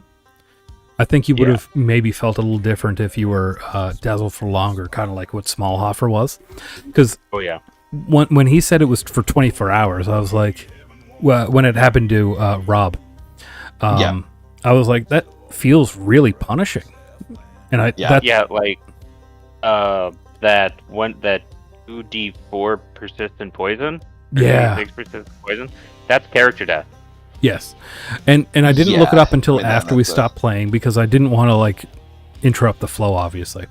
But I did look it up just really quick because I knew I had run into this debuff before, as like something that was going to happen in another campaign. It didn't end up happening, so I didn't really remember it super well. So I did have to look it up. But yeah, it's a weird thing to have to go to your DM. And have you guys ever had to go to a DM and be like, hey, I think this ruling might have been wrong? And how did you feel about it? I've had to do that, but most of my DMs have been my brother. So, like, I'll send him the link and I'll like copy how I think it's worded, and then I'll argue the point. Like, I'm not gonna be like obstinate, like, oh no, this is how this works. But like, I've never really had a problem with it. That's fair. Now, Rob, you have been a DM. Have you ever had a Yeah. player do something like what you weren't there for when I did it tonight, so I'll say what Nate did. Or tonight, what I did was said, "Hey, Emmett, I've run into this before. Last session, I didn't want to mention it because we're playing, but this." Yeah. I mean, I usually, so like there are things that I know Emmett runs and like runs the Pathfinder 2 system differently than I do. Yep. You know, and I don't know to what degree that's like we understand the rules differently from each other versus he wants to do it that way because of the effect it has for various things. But like it's his game, and if that's how he's gonna run it, like if it's something where I'm very confident he like, you know, if something was misread clearly or you know, sometimes like something's not coded in Foundry that we rely on it's coded in Foundry, so like maybe then I'll bring it up, but usually I just don't worry too much about it. I usually can't figure out what monsters he's running, like because he changes the names or the descriptions and the images and stuff enough that it's like I don't really ever know how much it's homebrew. Yeah, that's fair.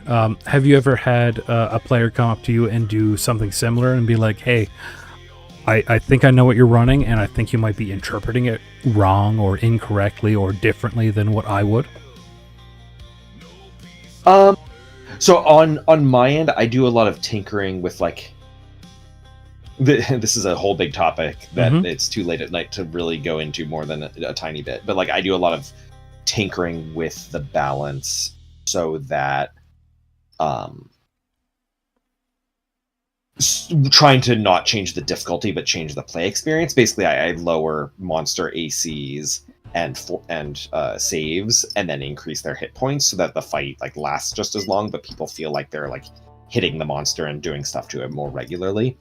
I don't think that's that controversial, so that's fine.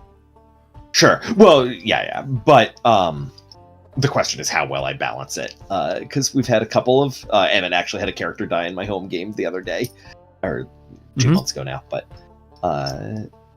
tell me about that. Tell me about the death. How did you deal with it?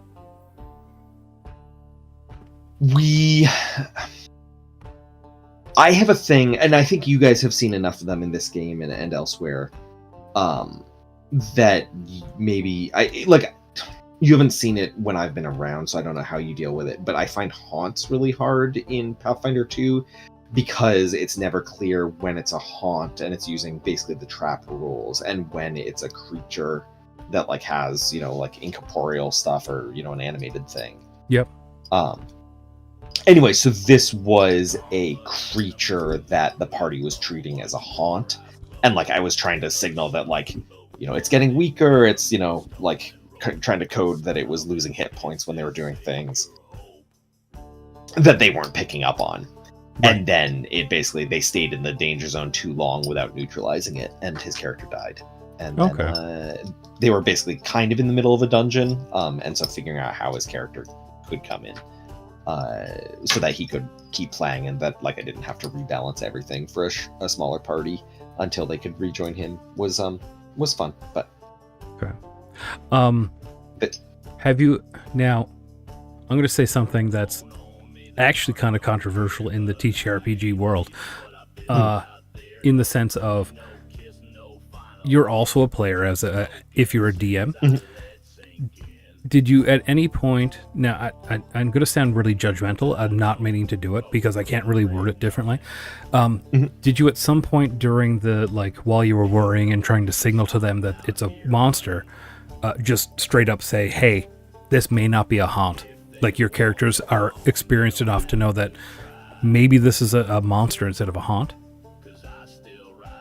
I didn't, and in part that's the actual players that, like, about half the group wouldn't really like consciously understand what I was saying with that distinction unless I would stop the game to like explain it. Right. No, that's fine.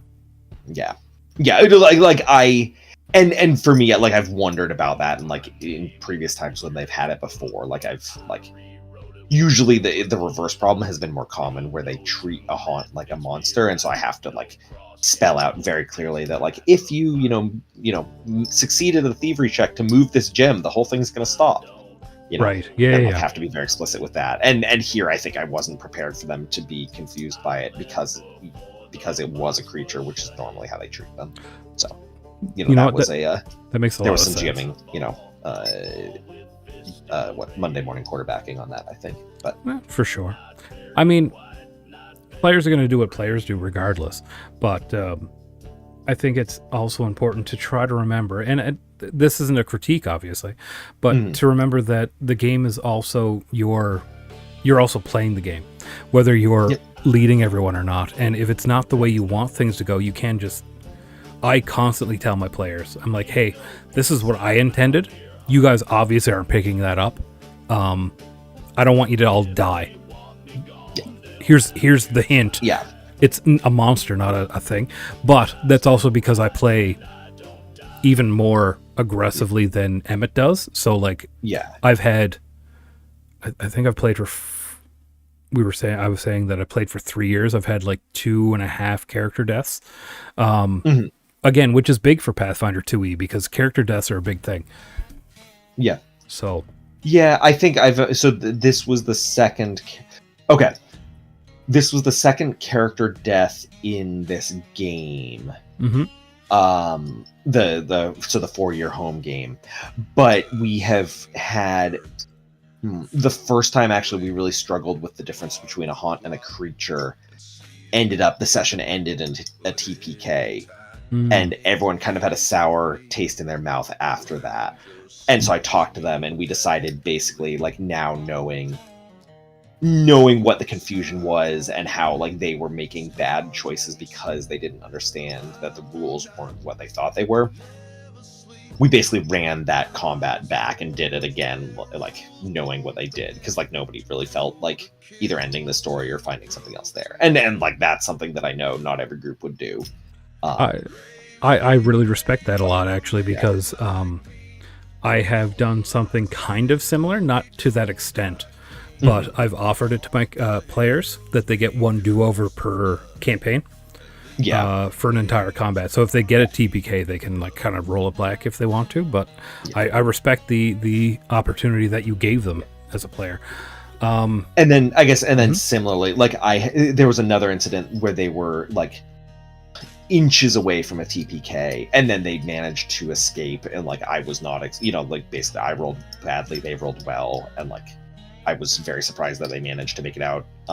But one player has signaled to me previously that they did not want their character to die. Like, mostly I'm always like, the dice land where they may, but this person had spoken to me offline and said, like, I would rather my character not die. And so, like, I had plans of, like, this character was going to end up captured and the story was going to continue because they had to go rescue the character. Right. And, like, yeah, I think, like, like we've been saying, the game is the game. It's your table's game. And yes. I think they're, like, on the internet, people are always going to have opinions about decisions like that. But, like, part of the job is, or part of the game and part of the job is knowing the people you're playing with and making a good experience for everybody that way. I think that is a huge point that a lot of people miss when they're too involved in the rules, honestly. Or, like, arguing with people on the internet, right? Who are obviously, yes. Yeah. Just a nameless or a faceless name. Nate, you played with your brother a lot, and you said that you just kind of sent him messages. Have you ever had a character die in Nikki's campaign that you were had to talk to him about, or you weren't sure about how the outcome of it or something? No, I've never had a character die in one of his games. Okay, someone else's campaign, I guess. You said you mostly Actually, played with him. Was Snad a first for you? Yeah, he was. Really? Oh, Okay. Mazel tov. How did that feel?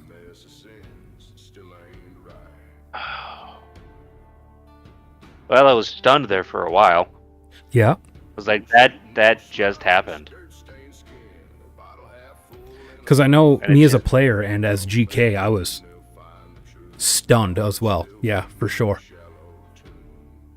It felt like Snad was never going to die, honestly. Yeah, because it, like... Tell me about it. it was like one small part of me is just like, okay, he's dead, and then just like hang up my headset and go to bed. Like before Emmett did all of the revival stuff, Yeah. but then he messaged me about how a revival thing, and I was like, Snad would want to come back, but the dice just said no. That's fair. So I put in some work about the like bringing him back and yada yada, all this different stuff that I did. How did those things make you feel as a player? Because I think you may still have the I Gee. do. yeah.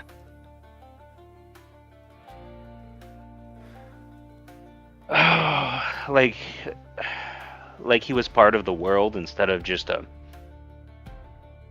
pawn in the game. So the reaction made you feel like he was a part of the world rather than the pawn? Yeah, Yeah. like I was playing something in the world versus I'm playing this character who just happens to be in this situation. Yeah. And I mean, I feel like we tried to give Snad a similar not Snad, sorry, Puck, a similar out, because I did a whole thing for him as well. Of like I did a eulogy and everything for him, but we weren't at a level, I don't think, where we could bring him back to life. Sean also kind of, not, he didn't die, but like he left. Those are the two main characters that died. What, in your opinion, what felt different between the two deaths to you?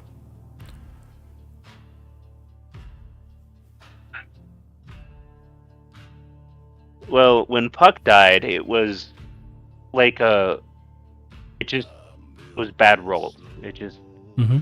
a whole bunch of crits. There's nothing he could have really done better. Where that entire time after Snad was dead, I was like, I could have done this, I could have done that. And it was one bad roll away from a TPK. Yeah. Versus felt Puck, that way like, too. We were all three of us were out. It's just he had to get to us, and then he would have been out. Yep. So when Snad died, I felt a lot of guilt personally, because I felt like I was the reason that Snad died, because I went in and when I shouldn't have, obviously. But then also Gaston and Leroux came in, and then Snad came in. And do you think we just all made bad decisions, or do you feel like you were just following us because we made bad decisions? I don't think you made bad decisions. You can say it, I it's wouldn't- fine. I wouldn't say they were good decisions, Mm-hmm. but it's just To pull back the curtain on that, I totally forgot to check that I was wounded, I think, 2 already when I went in. So, like, I objectively made a bad decision, for which, I, Rob, apologize, but I knew I was wounded 1. Because I'm pretty sure I was wounded 1, then he crit me to go down, and then I rolled I failed my save. Yeah. Yeah. And I was like, okay, I'm only wounded 1. I'm really bad, it's gotta happen. I can survive another down. Yeah. And then that happened, and it was a shock. Yeah. To clear the air, I think that I thought that he was like 1 bullet away from being out of bullets, and I just miscounted. I really truly did. I mean, yeah. I make mistakes, obviously. I'm only human. But I thought I had asked Emmett before he ran in how many bullets he had left, and Emmett said, And I went, So I ran in. Yeah. Emmett does that to me a lot. But regardless, I don't think I was at any wounded at that point, so I would have survived regardless, probably. I think. hopefully. But Well, if not, if you went down, you wouldn't have been able to get up. yeah, Thing. I think at the very least we played our characters honestly. I think GK was still at that point where because he did just run in all the time. Yeah. In almost every combat, he ran into the middle of a room and just tanked everything. Was it a great thing that he did? No, absolutely not. But with Snad and Puck behind him, he always got healed, so he never really thought about it. So I think it was just me playing as if I still had that backup that I did, and the backup had changed. And it wasn't bad backup, it was still great backup. It was just different than I think what he was used to. Yeah. Story-wise, fabulous. I cannot emphasize how much this is going to affect GK in the future. I know that may not be great for you. As the player of Snad, but I mean, like, I will make sure Snad lives on in the story. Oh, Snad is living on because I'm running a Kingmaker game myself, Oh, good. and Snad is living on. Oh, tell me about that. Well, currently, how much have you played Kingmaker before? Yes, almost in its entirely.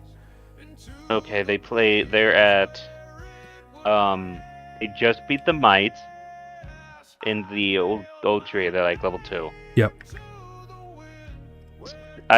Because there's 5 of them. It's Snad and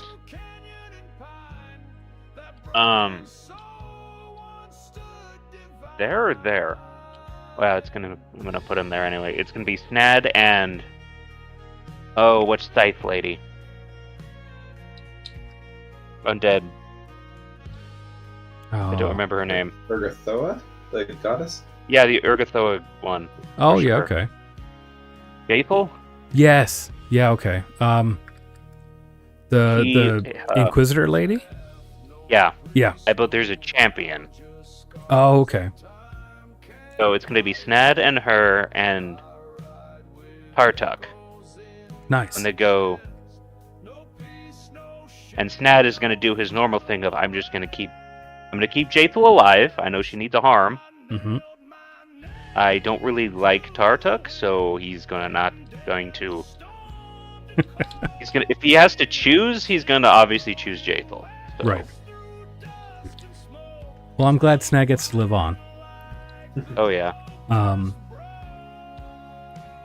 also kind of glad that I get to keep Snad alive in the way that GK acts. Because I'm not going to accept like an Osirian god or anything, but I'm going to have the death of Snad affect how he reacts with the world. So there's at least that.